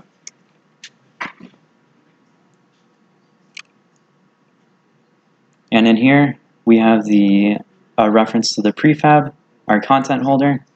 And now if we go back into our prefab for item, we need to set references to the image along with the text. So now if I hit play, press T, now it shows Apple, and we can click on it and scroll through.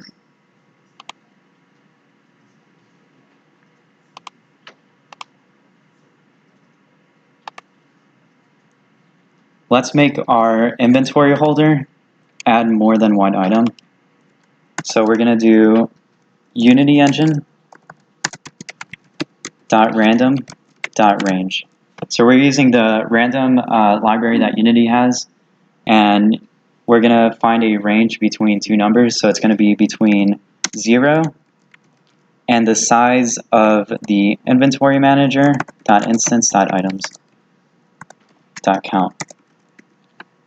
So what this is going to do is find a random item ID between 0 and the count of items, and it's inclusive minimum range and exclusive max range. So the count doesn't have to be subtracted by 1. It's going to automatically find a random number below the count.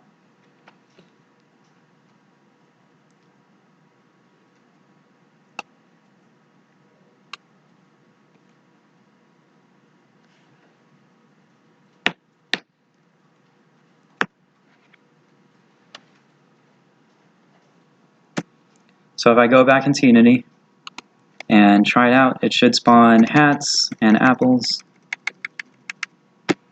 I don't think I set a sprite for my hat.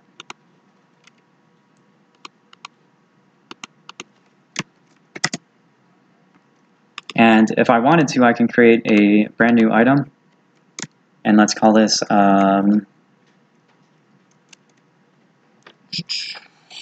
grass. Set the ID to 2, an icon, generic, and update the name.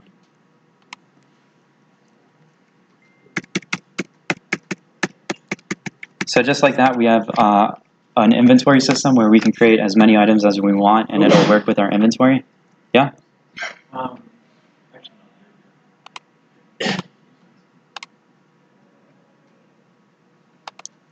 But we don't want our items to be duplicated in our... Oh, we'll get to that in a second. We're going to go over delegates and actions now. Let me open up the presentation. So delegate and an action is basically a reference to a function. And right now we have it to automatically tell the inventory UI manager to refresh every time we add an item.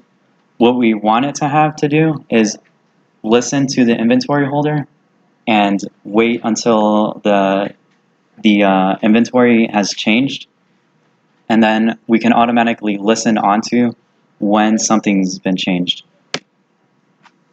So let me show you how that would work. So for our inventory holder, we're going to create a public delegate void, and this is going to be items changed.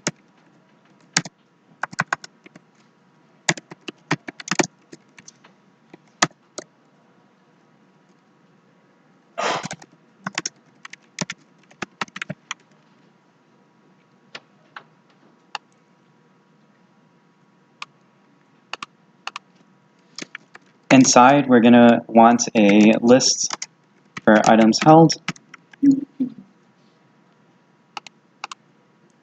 And so basically how this works is other things can listen onto this method. So this is a base method that we have right now. And if I go into the inventory UI controller and open up the inventory holder, in our start function here, we're going to find the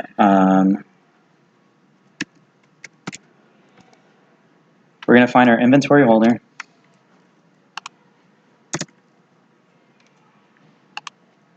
create a new reference for that, public inventory holder,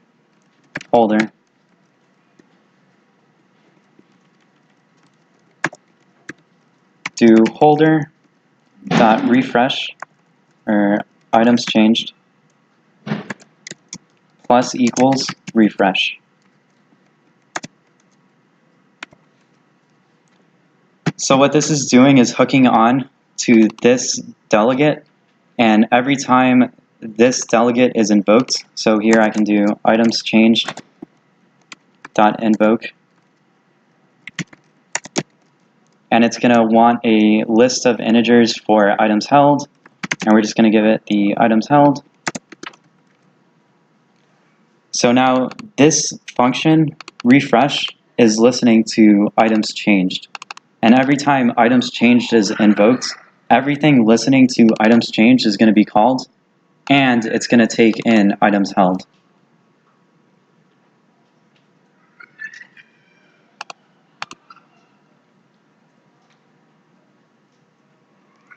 Does that make sense?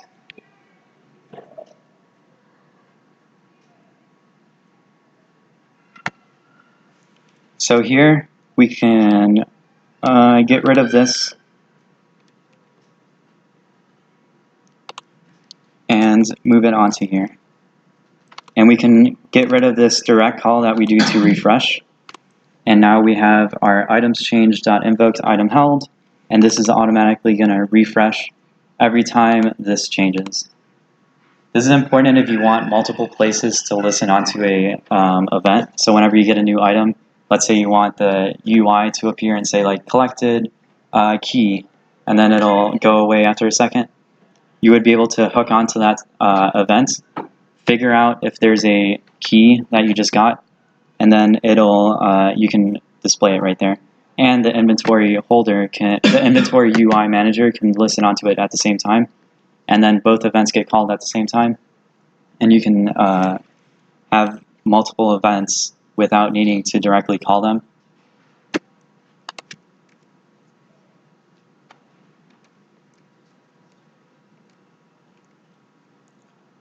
So make sure that your UI manager, your inventory manager, has a reference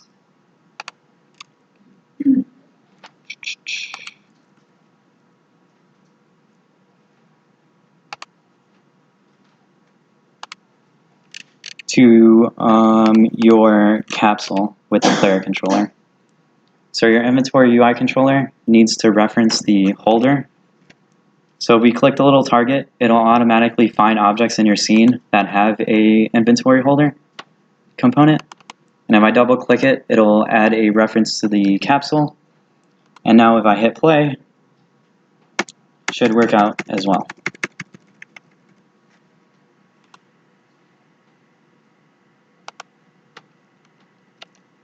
So next we're going to add in functionality to the button itself. So when you click on it, we want to get a callback.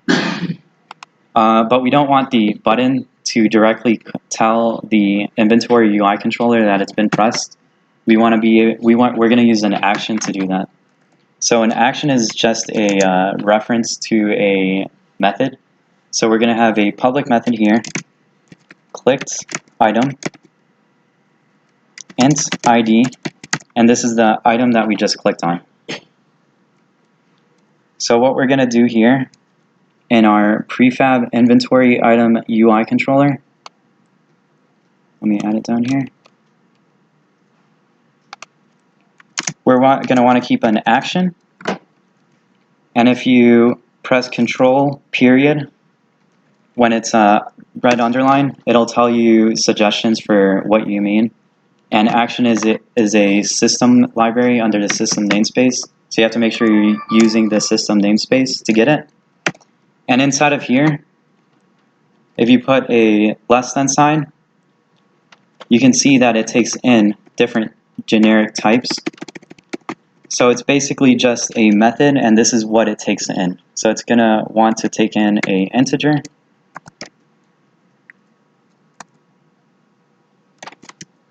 And this is going to be called callback. So up here, we also want to keep a reference to that action, int callback, or call it click callback. And in our refresh function, click callback equal to callback.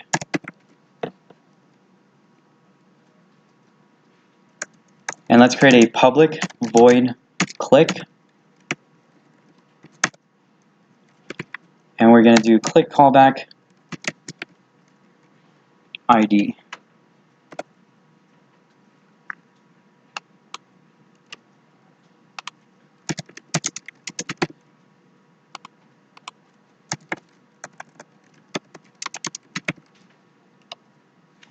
So what I did is I'm keeping a reference of the ID that this inventory UI controller should be containing. I'm keeping a reference to the click callback that we provide in the refresh function. And here, every time we click, we're going to call click callback ID.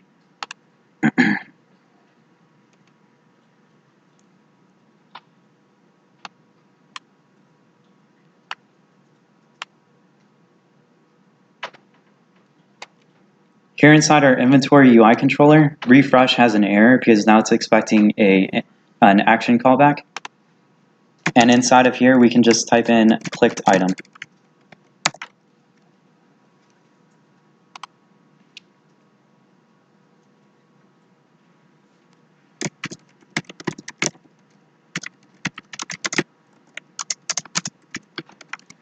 And then I'm going to debug whatever we just clicked on. So what this is doing is passing the clicked item method into the refresh method.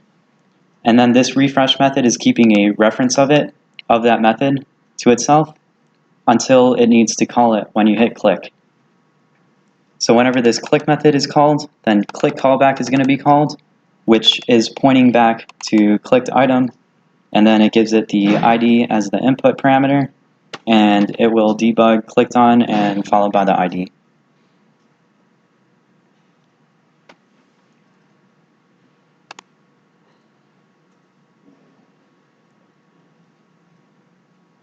If we go into Unity now and click on the item, you can see this button component has a on-click little window here, and what this is Unity events, and this is specific to Unity. It's basically like a list of actions, and you can tell it to call a certain method. So if I hit the plus button and select, it says none object. So I want to target the item, and this is going to give you a list of all the components. And you can change things like you can disable an object from here. You can send a message to this game object. You can do a lot of things here. But our inventory item UI controller, you can see it has a click method now. You have to make sure that your methods are public to view them in this event system. And if I click it here, every time this onClick event is called, this event is going to be called. And this event is pointing to down here, and it's going to call the callback, which points back to here. So whenever I try this now, and exit out of prefab mode, hit T, clicked on one, clicked on hat, grass, apple. So now it's working with the callback. Does anybody have any questions on delegates or actions?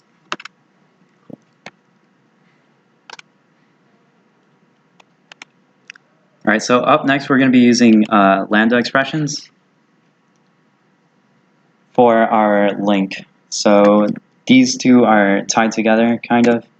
So lambda expressions are just converting a method into an inline method. So you don't have to declare void example method. You don't have to declare that as a separate method. You can put that directly into a lambda expression like this. So this example method is just converted into this.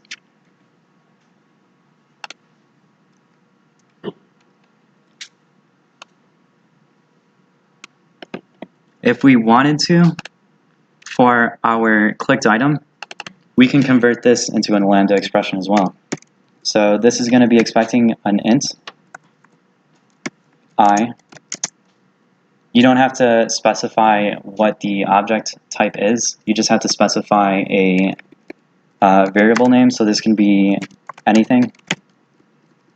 And inside of here, you have to put a equal sign, greater than sign, and then put a curly braces. And now this is the method that you just created. So anything I put inside of here is going to be called. So debug.log, clicked on, anything.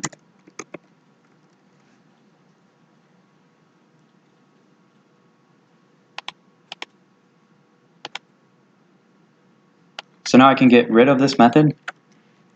And since this is an inline method, now we don't need that extra method. And anything that goes on in here is going to be called every time we click on that button.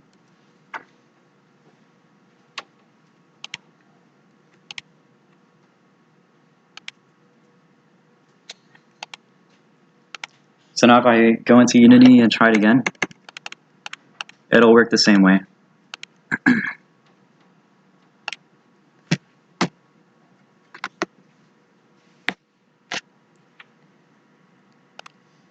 Next, we're going to work on link, and we're going to be using link to filter through our list. We're going to be able to search through our list and specify what category of item we want to display.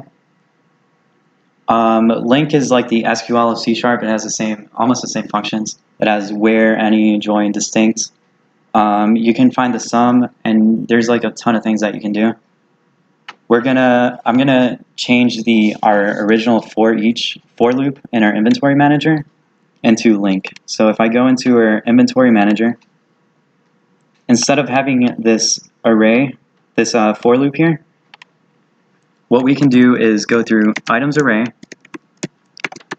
We have to convert it to list, and this is using system.link. So we have to make sure we're using our link library. And now we can access the for each method. And inside of here, you can see that it's an action type of item object. So if we can create a void action, and it's going to take an item object I. So for each, we can tell it to do this. Or we can convert this into a lambda expression here and change it from the method pointing to action, put in a variable type x, create our lambda expression, and now in here we can have this same exact thing done inside of here. And what we want to do is set items.add x.id followed by x.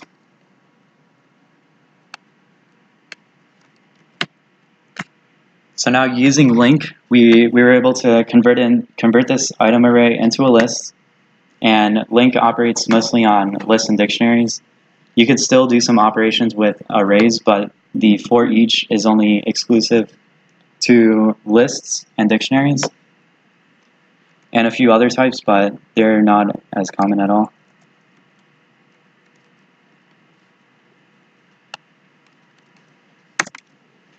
So now let's work on our actual filtering of the list.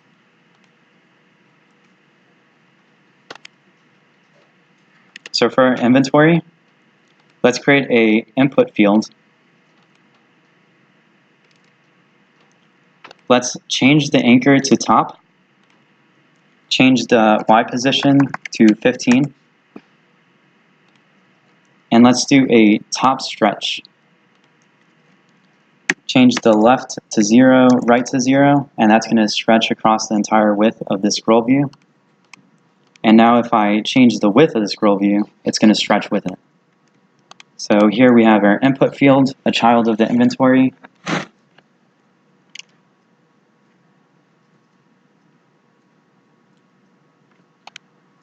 So this input field has two different events: on value changed, on edit, on end edit. So whenever we're done editing the string and we've inputted what we want to input, let's call our inventory. And right now we don't have a function to accept a string as an input, so let's go ahead into our inventory UI controller, create a public method, search string search input.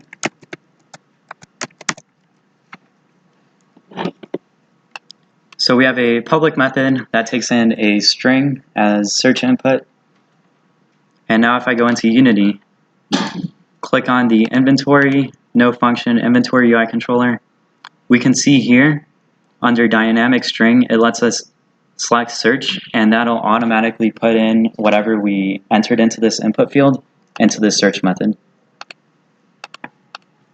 So here I'm just going to have debug.log search for search input.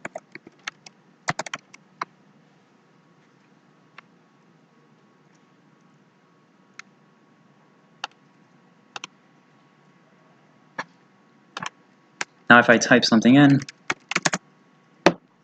I can see it's search for something.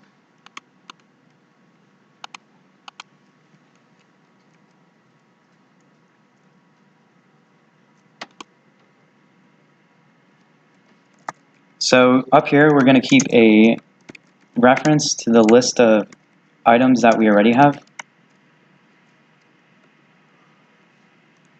And in our refresh, we're going to set the items equal to whatever we just refreshed it to.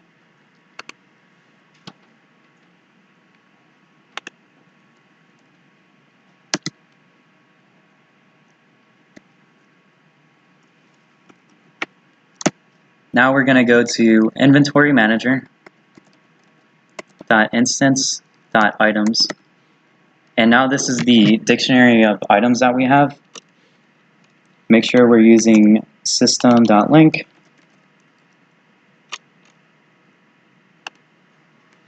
So now that we have our items dictionary, we can check where we're going to have a lambda expression.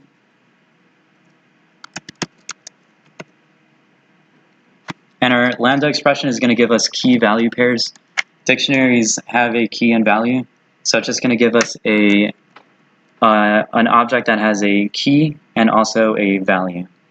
So what we're going to search for is for items where the value dot name is equal to search input.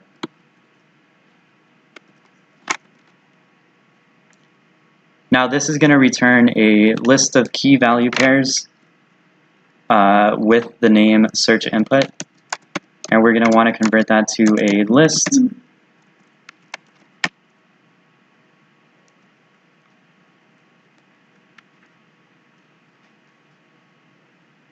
So now we have a list of key value pair int item object.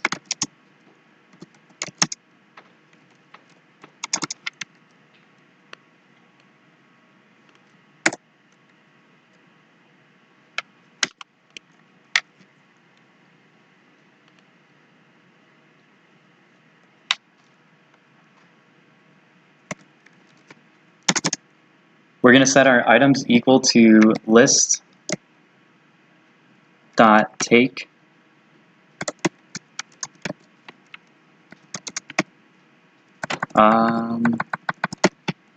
inventory dot take.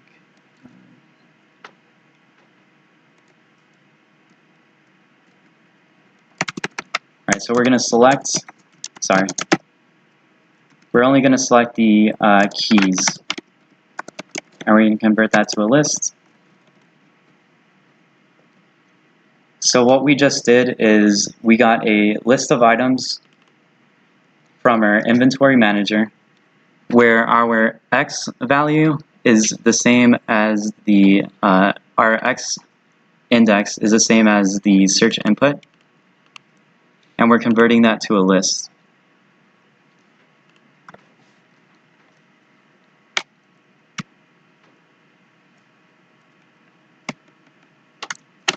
But we also wanted to only return items that are within our inventory. So we're also going to want a and check for items that contains x.key.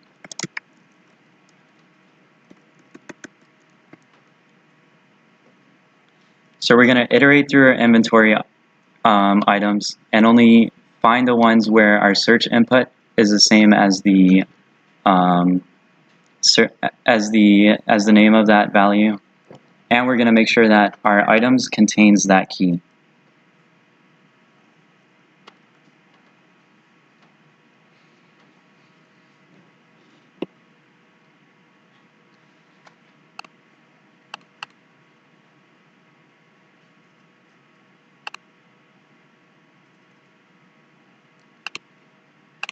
We also need to refresh it. So refresh with items.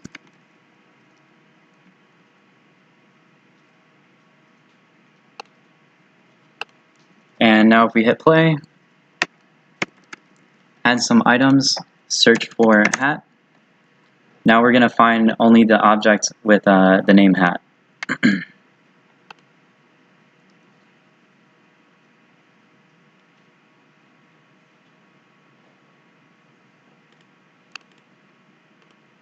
Let's also create a filter. So we're going to create a drop-down menu. And this drop-down menu has a bunch of options that we can select from. We're going to leave that how it is. And let's position this to the upper right corner. Position 50. Position Y negative 15 or positive 15. And the width should be 100.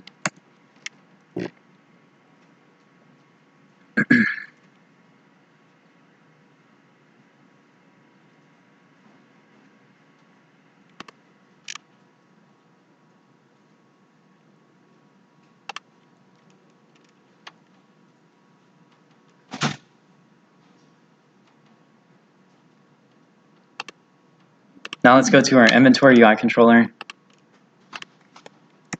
Let's keep a reference to the drop-down menu. Make sure you're using unityengine.ui.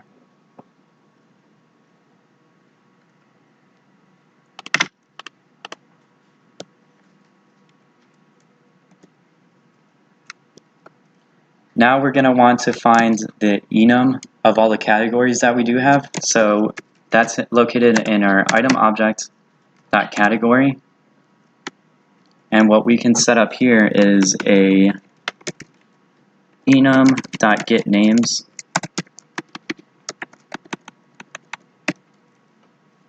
And make sure you're using system. What this will do is return a string of the names of all the values inside of this enum. You have to make sure that you type in type of item.category. Otherwise, it's thinking that you're keeping a reference of the category as if you were doing item object.category. You want to keep a reference to the type of that category.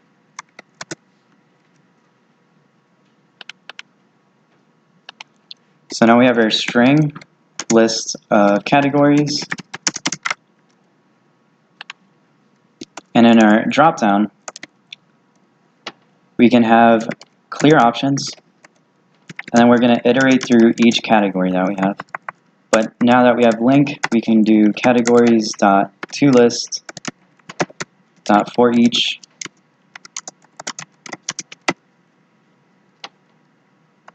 And then we can do dropdown.addOptions.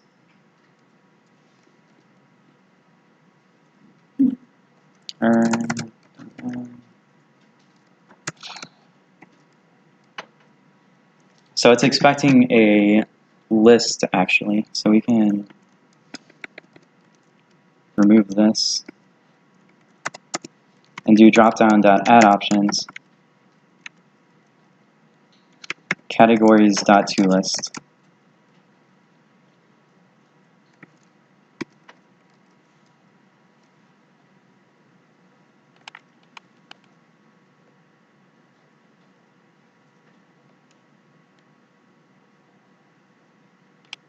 We also want to create a public method to see what category we should be displaying.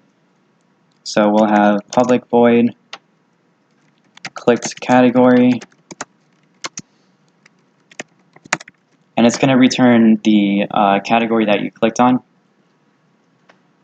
So if you click on 0, it's going to return the first one in that enum, which is going to be food.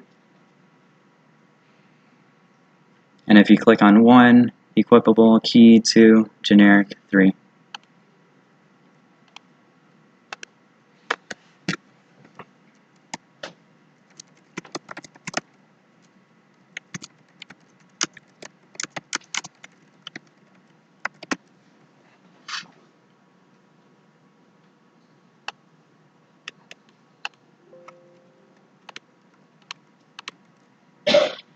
So we added this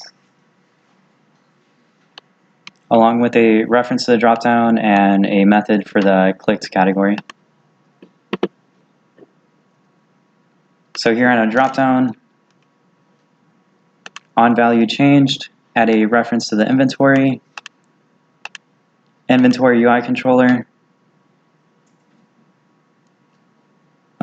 clicked category. Make sure you select dynamic int, otherwise it's going to let you input a value here. We want it to take whatever we get, whatever Unity gives it. So now if I hit play, our options. Oh, I have to add a reference to the dropdown. So make sure you're referencing the dropdown. Your dropdown has the on value changed event, and now when you hit play, it'll give you a dropdown of all the categories that you have.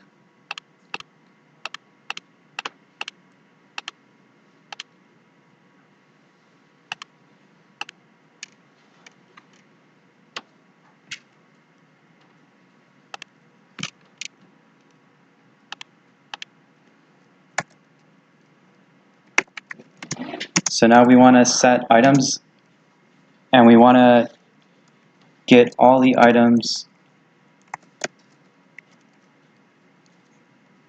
from the inventory manager.instance.items where x.value.category is equal to index and items.contains x.key.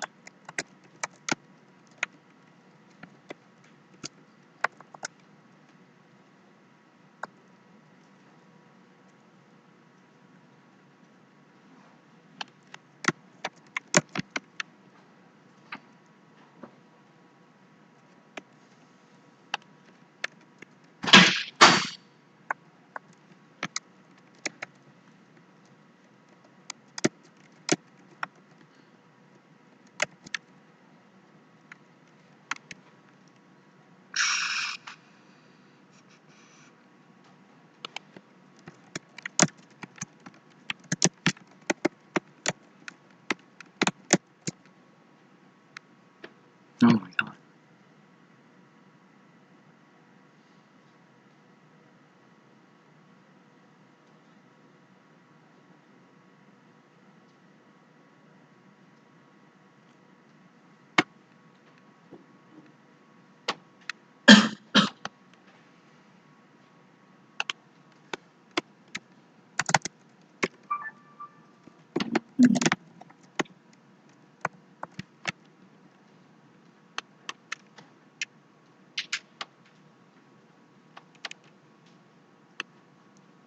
Alright, so we have our where condition, and we're getting a list of all the key value pairs, but we only want the integer. So we'll do select x.key. Now it should work.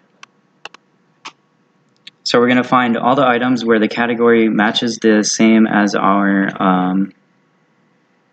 as the category that we just selected. So we're converting the index that we selected into a category enum. So we're just converting the index. So 0 would turn into food, 1 would turn into equivocable, key, etc.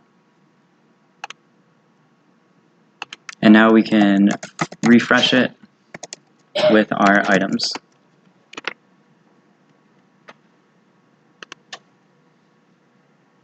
So now if we try it again,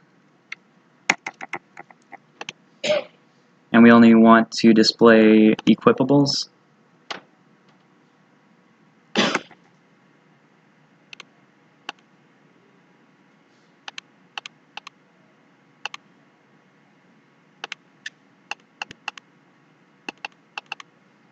my hat's still categorized as food.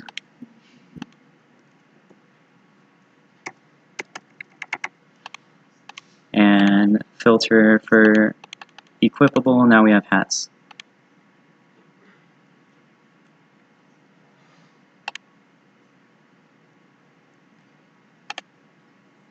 Yeah?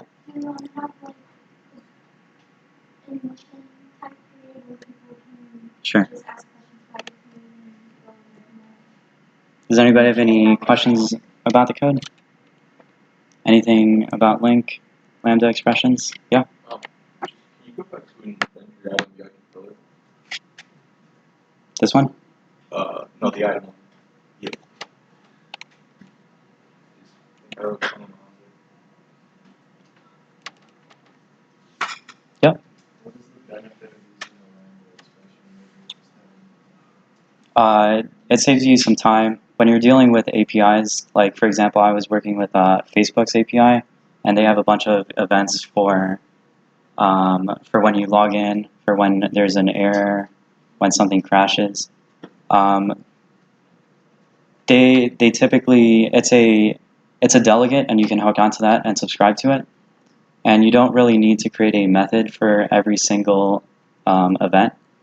You can just use a lambda expression. It'll save you some space and time, but there's not really a benefit. You can convert these link expressions into a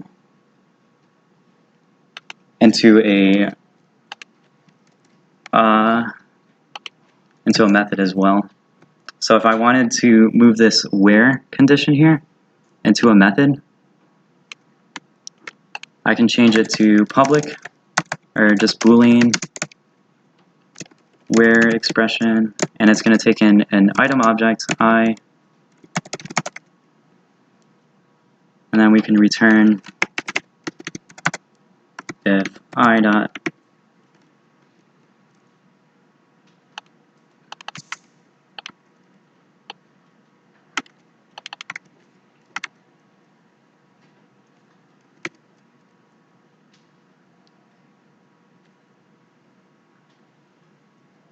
So here's a perfect example of why you would prefer a lambda expression. Because you can't specify a search input in addition to this. So you would want to keep it within that to keep references to variables that you have within that are only scoped to this method. Does that make sense too? But I know, like, if you use that type of expression, like in JavaScript or something, it's less efficient because it like creates a new instance of like a function every time it's called. So is that the same way that it's used? I don't think it is, but I'm not sure. So I can give you a definitive answer on that. Python is used the same use it all the time, the same space. It's a lot faster than lambda x to this than it is to random. In interpreted languages, you don't have to worry about calling the functions of another piece. JavaScript is also scripted, so it should. Yep. Can you scroll to the next category?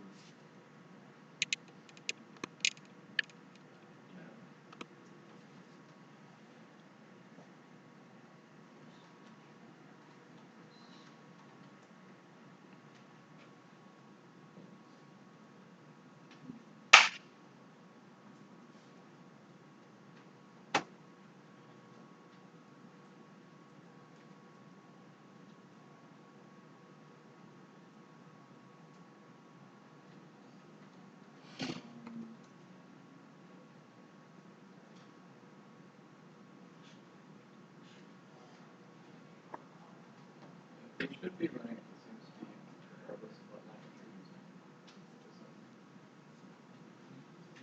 you're using. Unless you're making references to something and passing data, but in the best case, they're the same. This one's enabled, they're still compiled.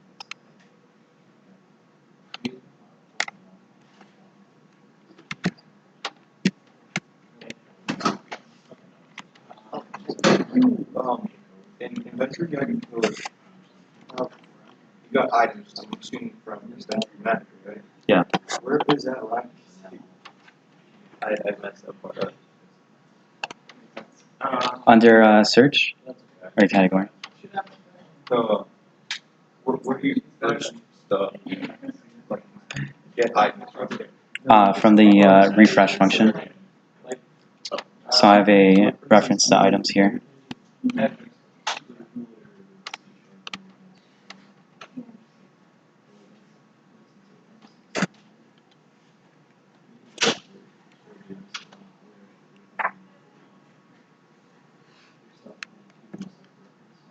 Alright, so moving on to generics.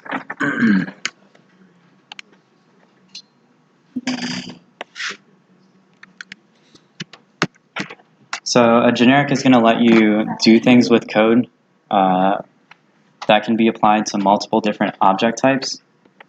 And it deals with types instead of instances.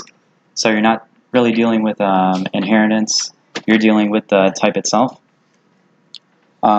A good example of generics is with the get component. So you can input whatever component you want to get, and it's just a generic type that inherits from mono behavior. And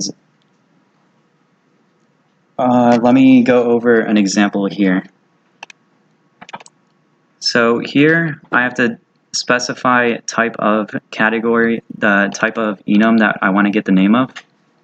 But if I made a example class here, you don't have to follow along for this. You have to specify the generic type, and you can give it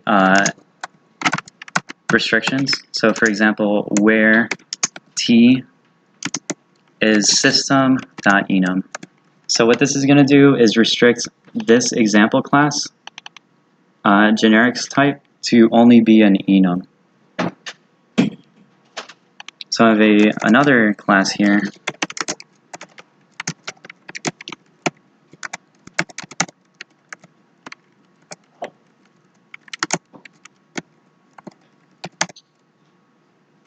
And I wanted to get the names of the item object dot category. I can create a example with the type of category, and now this example class, I can access the methods here. So if I had a string get names,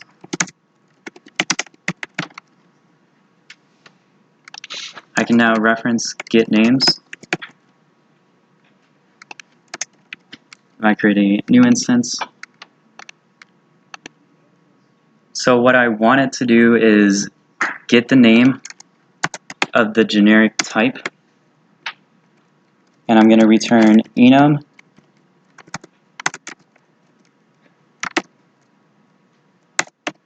dot get names type of t.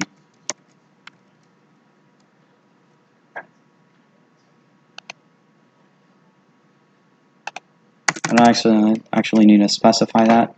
So what this is going to do is specify category as the type, and when I request get names, it's going to return enums.getNames type of t, so we can avoid having to type in type of t. This is just an example. I'm going to be creating a base manager. So you can see that so far our inventory UI controller has an instance, our inventory manager has an instance. So these are things that we can consolidate into one class and just inherit from it and build upon it. So what I'm going to do is create a manager class. So create a new C# script, call it manager.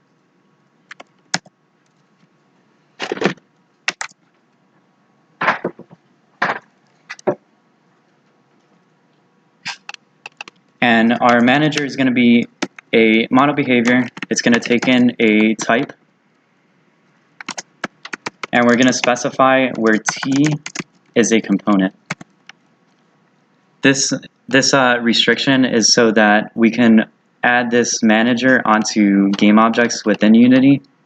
So unless this type is specifically a component, it cannot be added to the components menu.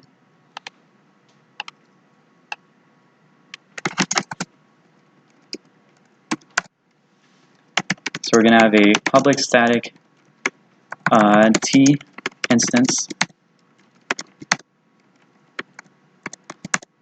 And we're going to be using a getter and setter for this. So we're just going to return null and see how this is being used right now. So if I go into my inventory manager and drop it on here. instead of mono behavior, I can inherit from manager, specify the component of inventory manager, which is itself, and now it inherits the reference to instance, and now I can delete that reference. And now whenever I'm requesting instance, let's say from this UI controller right here, it's now going to be pointing to this instance. So whatever I want to return,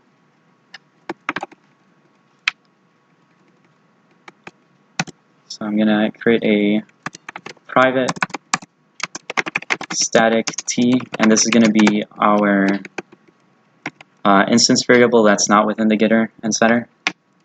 And if instance is equal to null, then we're going to want to initialize this class and then return instance.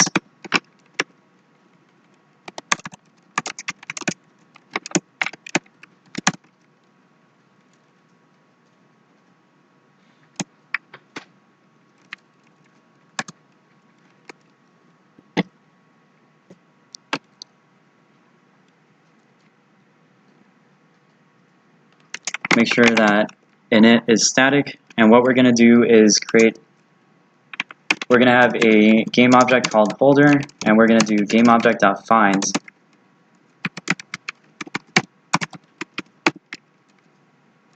Find all managers.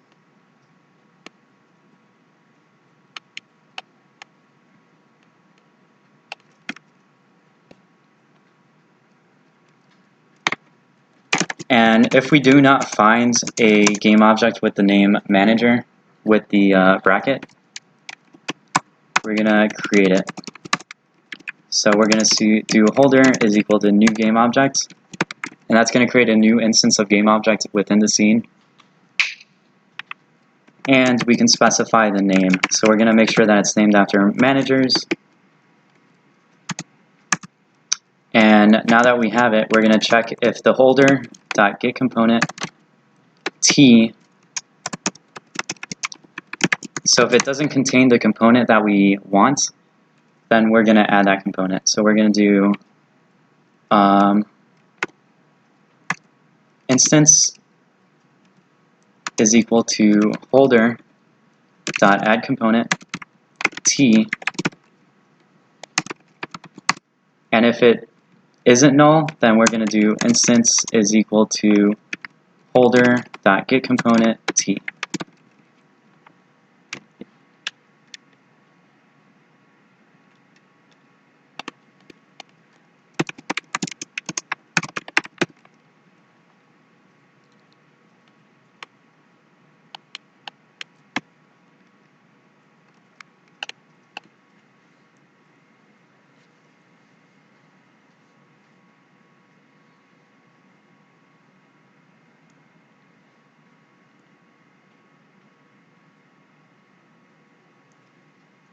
Does anybody have any questions about this in particular?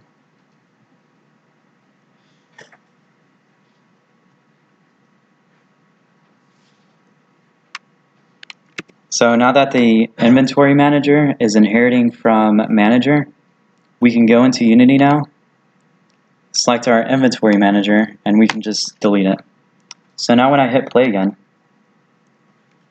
you're going to notice whenever I interact with the inventory manager, it's going to create a new game object called managers. It's going to have this inventory manager attached to it. And now this is going to be the instance that we use for the inventory UI controller and for the inventory items controller.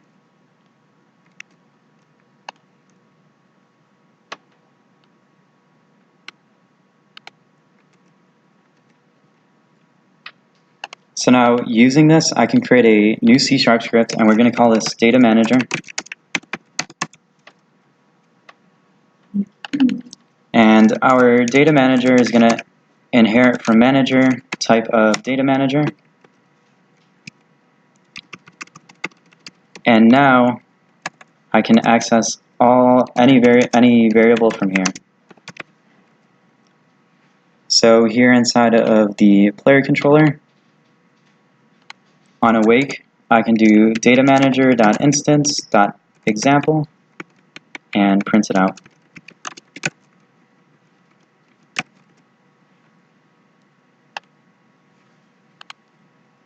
And because I call for the instance, it's going to now create a manager object. It'll attach the data manager to it. And also when I press T and interact with the inventory manager, it'll add it on as well.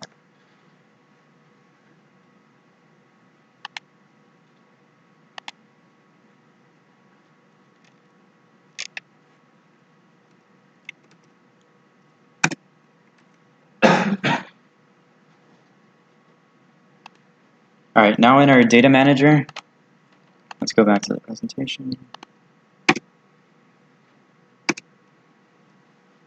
So our data manager is going to store and load a binary array to a file, and that binary array is going to contain our list of objects. So we're going to do that using serialization, and we're going to convert that list of integers into a binary array. And serialization is basically converting an object into a format that you can reconstruct later. So let's say you have an array of integers 1, 51, 93. If you wanted to serialize that into a string, you would just convert that into a 1, 51, 93. Or you don't need commas, you can put literally anything. As long as the deserialization process is the same as the serialization process, but in reverse. So C# has a binary serializer where you just enter in any object and it'll serialize it and return a byte array. So let's create our serializer. So we're going to return a byte array, serialize object, and object to serialize.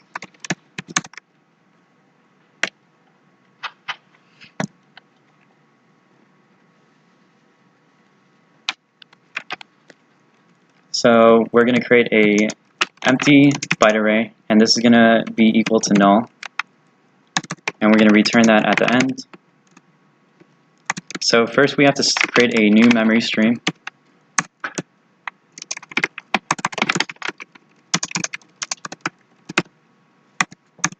And a binary formatter.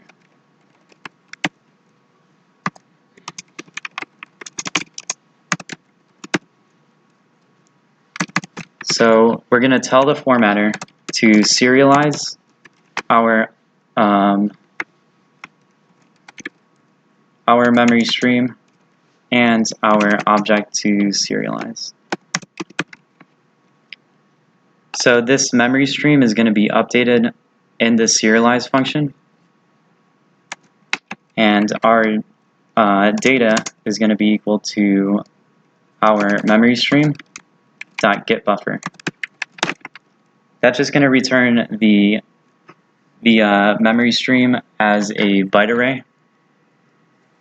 And now we have to make sure that we dispose of our memory stream. This is one of the few times that you actually have to do memory management in C#, and it's with streams and byte streams. So now our serializer is going to return a byte array for anything that we input into object to serialize. If I go into the inventory holder, create a input.getKeyDown keycode.y. We'll just do save and do the same thing for you, for load.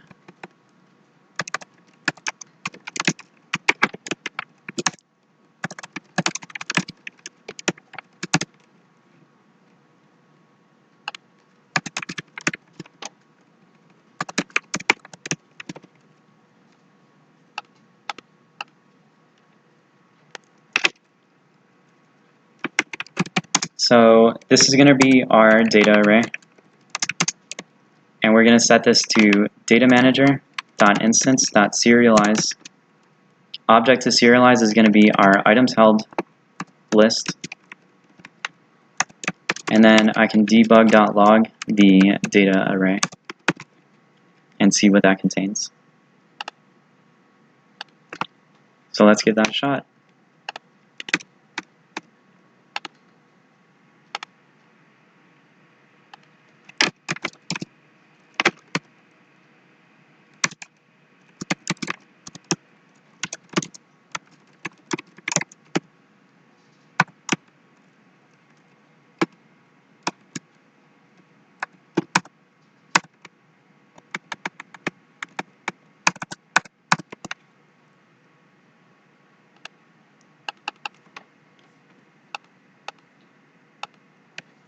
Alright, so when I try it again, it's a 256 length byte array. And now that we have our byte array, now we can save it to a file. So let's go into our data manager, create a public void save byte data string file name.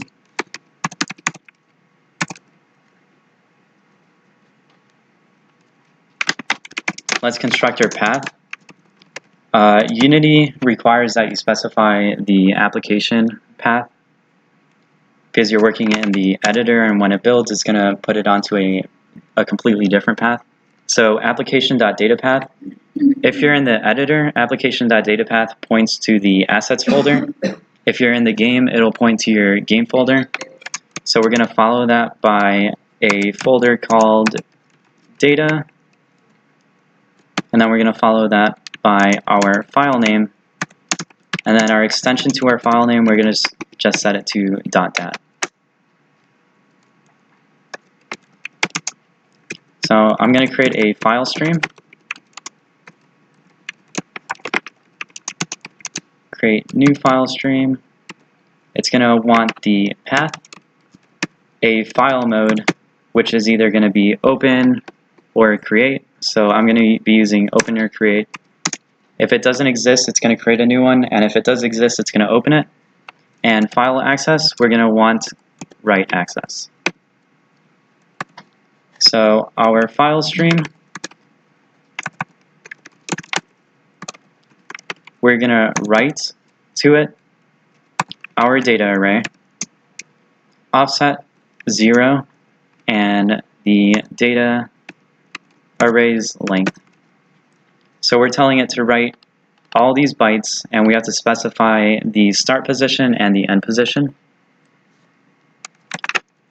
Next, we have to close our file stream, which basically tells the file that we're done writing to it.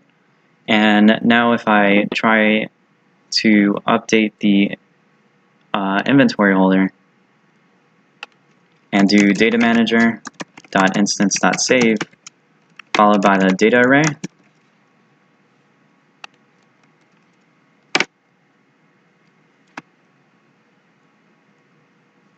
and our file name, inventory,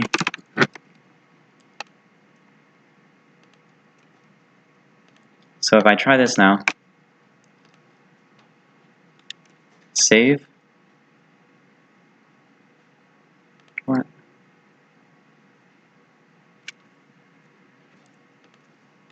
You need to also create your directory. So it's looking for a data folder, and it doesn't have that, so let me try that again. And if I refresh, now I have my inventory object, inventory data object, and I can view the contents.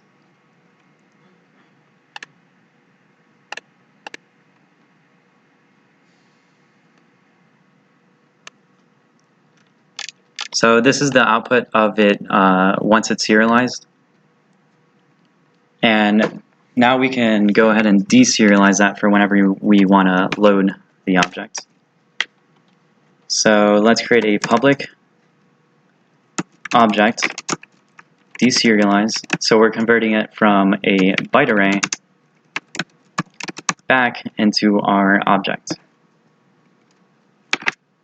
So we're going to have our output equal to null, return output, and we're going to create a memory stream like we did with serialization.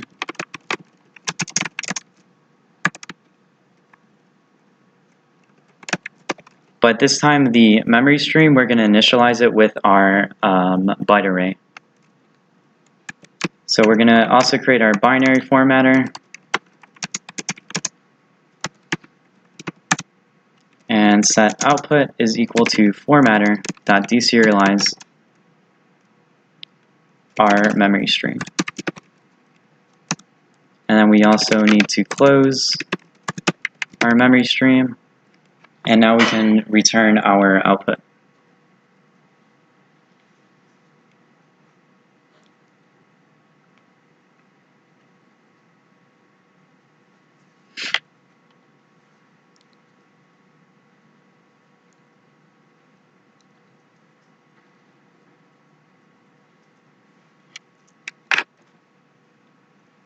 Yep.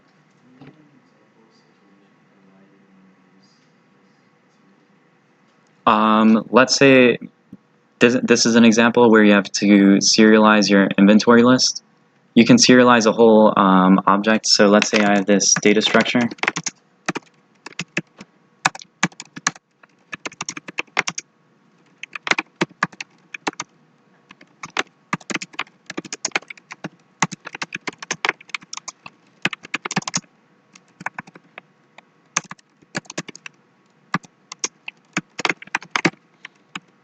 Let's say this data structure contains all the data for our player. If we wanted to save that data, we would just serialize this variable here, and then save the bytes, and then we can deserialize the bytes once we load that file again, and then set this structure equal to whatever we just loaded.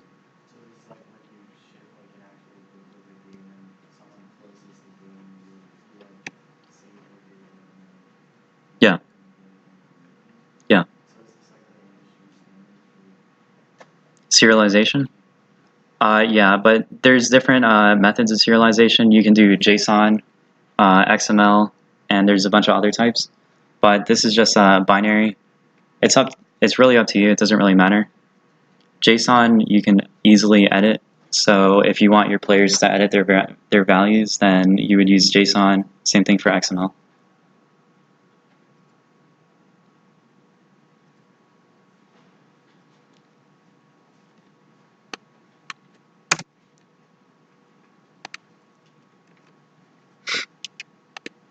Alright, so now we have our deserialization method. Now we need our load method.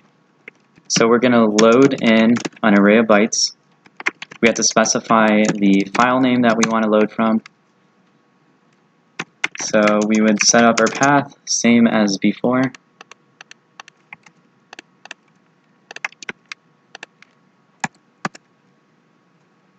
And we want to add a check before this, and we want to check if the directory exists.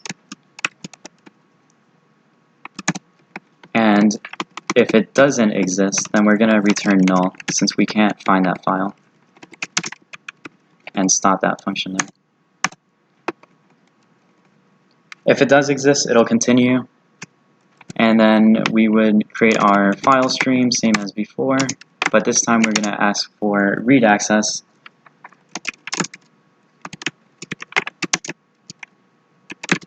And we're just going to open, because we've already exited if the directory doesn't exist. And our file access, read. Close it at the end. And we're going to have our byte array output is equal to new byte stream.length.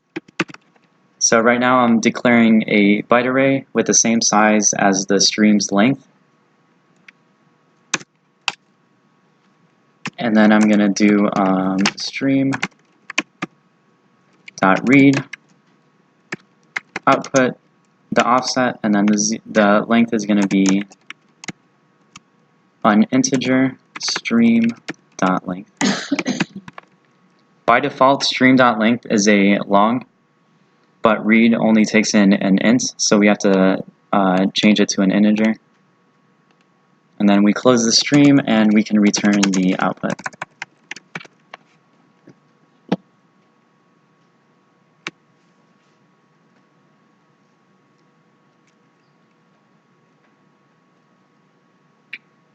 So now we have a saver and loader that should work with any data that you give it.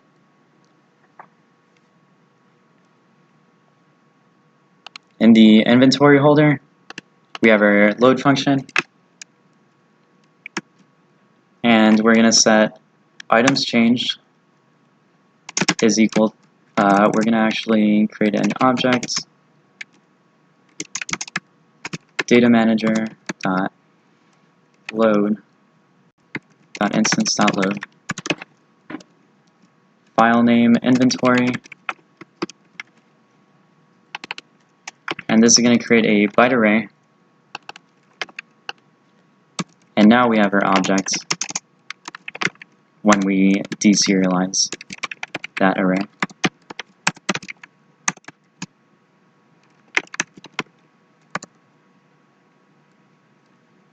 Now that we have our object, we have to convert it into a list. So items held is equal to object, but we need to specify it as a int list.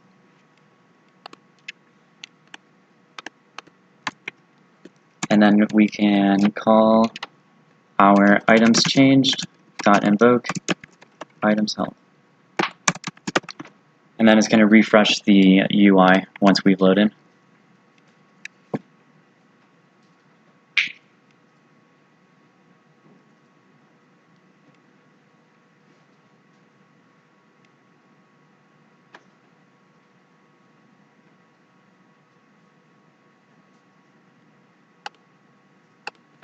Let's try it out. So let's add a bunch of items, save it, exit, and load. Oh no.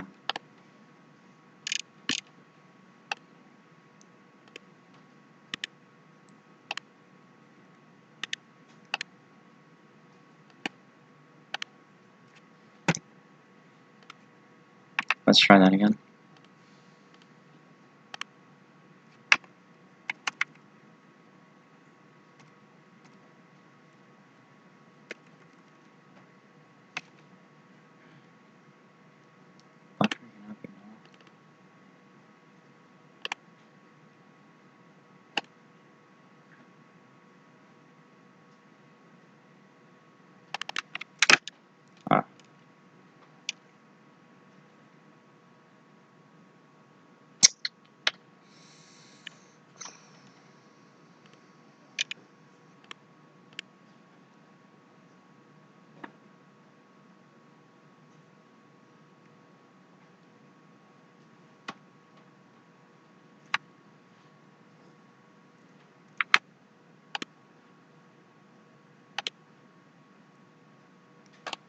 Sorry about that, guys.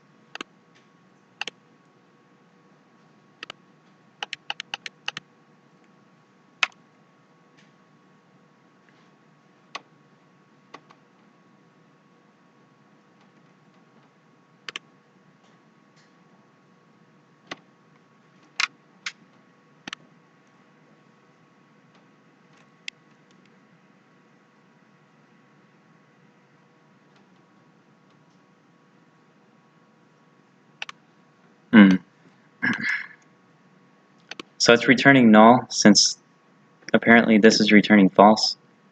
It's because it's looking for this whole file. So we need to change this with file.exists followed by the path, and then it should return null.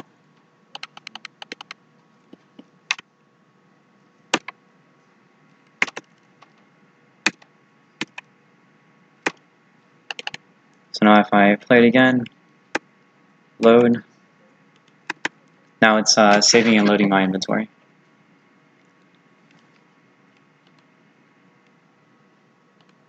Does anybody have any questions about the data manager? Yep. Would the gameplay files going to be easily editable in text editors? No. If you look at the data file, this is what it returns. It doesn't actually tell you what the values of the items are. So Text editors still going to show some garbage? yeah, it's just going to show some garbage. And you can use you can write encryption and decryption before you save and load if you wanted to go that far.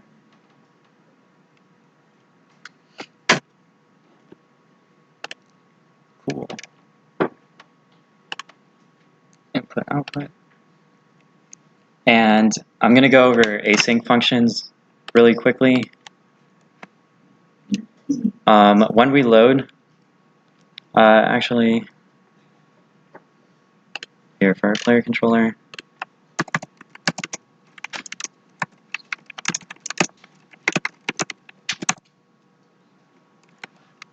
so an async function lets you use the tasks, and that lets you use multi-threading, and you can also hold a thread.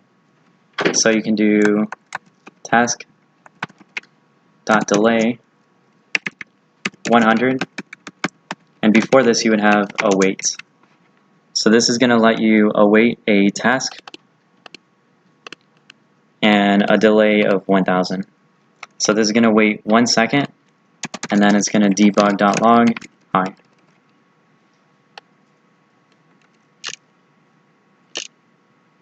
So let's do that in our awake function. It's going to wait 1 second and then say hi. But with Unity, it's going to freeze the entire thread until that function gets called.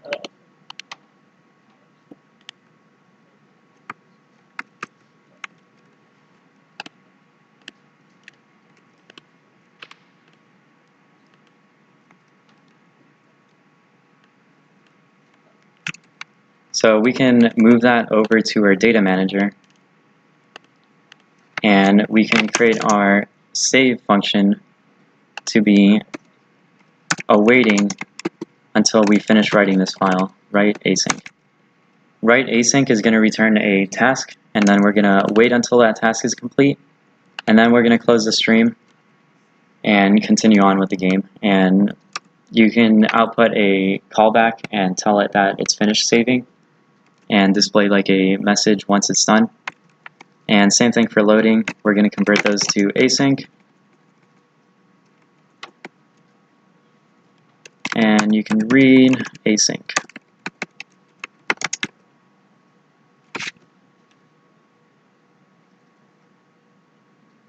And because this returns returns data, we also need to convert this into a task. So if you surround it by task, it'll let you input what it returns, and you can have multiple things in here. This is the only thing that you can put in here, my bad. And if I go back into my inventory holder, here it's going to throw an error now, because this is an async function and it's not waiting until that's done. So I need to do await public async void, and now this function won't continue until this is finished loading.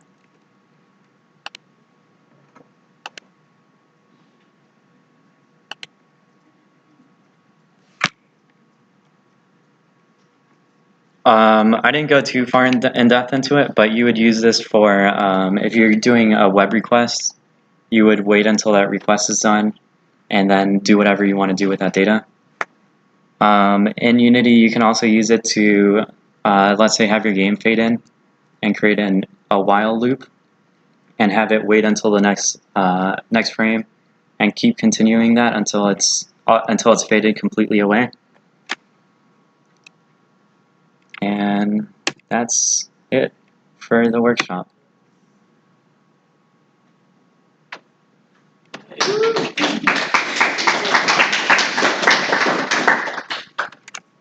Thanks, guys. Questions before we Questions? Yeah, of course. If you got a shirt in the first video, you got this one. Is there you want other people to get shirts? Any questions? Does anybody have any questions right now about what happened? Yep. Can you upload a Unity project to Upload this project? GitHub? Like any project from Yeah, and when you create your project in GitHub, you have to make sure that you have a gitignore file that's set up for Unity. In GitHub, you can, when you set up your project, it'll let you specify what gitignore file you should have by default, and they have an option for Unity. What it does is just get rid of, it will get rid of all these files except for project settings and your solution file. You don't really need those files because Unity will regenerate those library files and they take up a ton of space in your repository. So it's better to just reload when you need them.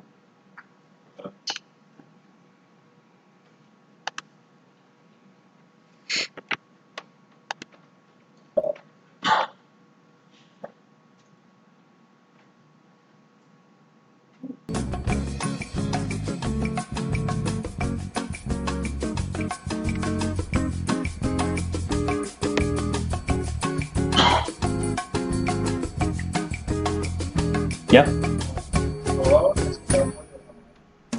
I've been recording. I don't know how good the recording is right now.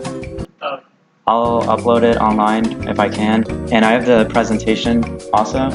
I can email that to everybody who's attended the event, right? Who RSVP. If you didn't RSVP and you want to get it, let me know so I can add you to the email list.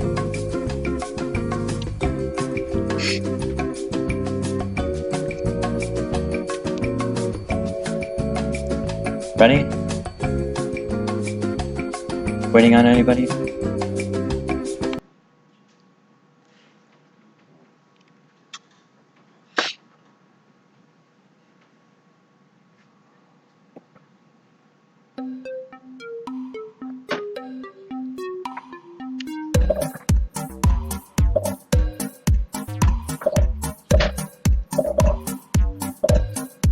Keyword single item.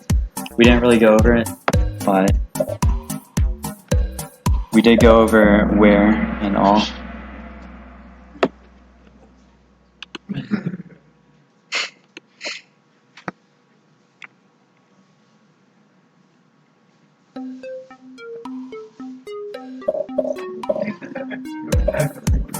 What's the blue one?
Cool. Thanks for coming, everybody. If you did win, go see Caitlin so you can pick up your shirt.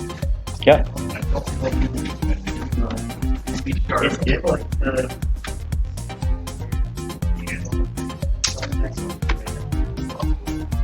Do they have what? they have like the They have their own built-in, but GitHub also has a asset on their asset store that lets you use GitHub directly inside of Unity instead of source tree. And I don't know if they have one for SVN. They probably do, but you can also, it's just your project files. So as long as you can use version control with your project files, then you can use it. There's not really a standard, honestly, but Unity's pushing like their own version control because you have to pay like, I think it's like $9 a month. Yeah. I'm so What's sorry. up? This is going to be a lot, but I wanted to make sure that I had a working solution for everything, and I tapped out pretty early on in the Unity. I'm not very familiar with Unity. I'm super familiar with C# and everything, so I was following along one-to-one with the code and everything, and understanding everything, but I really came here to learn more about Unity, and I missed out on quite a bit. So, like for instance, on my inventory, I'm just missing a lot of references and stuff to drag onto. So, like for instance, I'm not sure where, which one of these goes to what and how. If that makes sense. Yeah. I'm so sorry. It's just like No, you're good. it's a lot, and I wanted to follow along as quickly as possible, but you were going pretty dang fast. Yeah, for sure. So yeah, on the inventory was just a scroll view right underneath our canvas UI, and then I knew I got the item prefab in, but I didn't know where this inventory content would be. It would be the Like what reference? The holder, Okay, this so that content is going to Yeah. be the and you have your grid on it and Yeah. everything. that I do have. And so this was just the content. I can send you the solution. Yeah, that too. That would also work. But I did want to. It's just Yeah, like I just wanted want to learn Unity. Yeah, exactly. You said you were recording the lecture as well. Yeah. Let me see how that turned out, actually.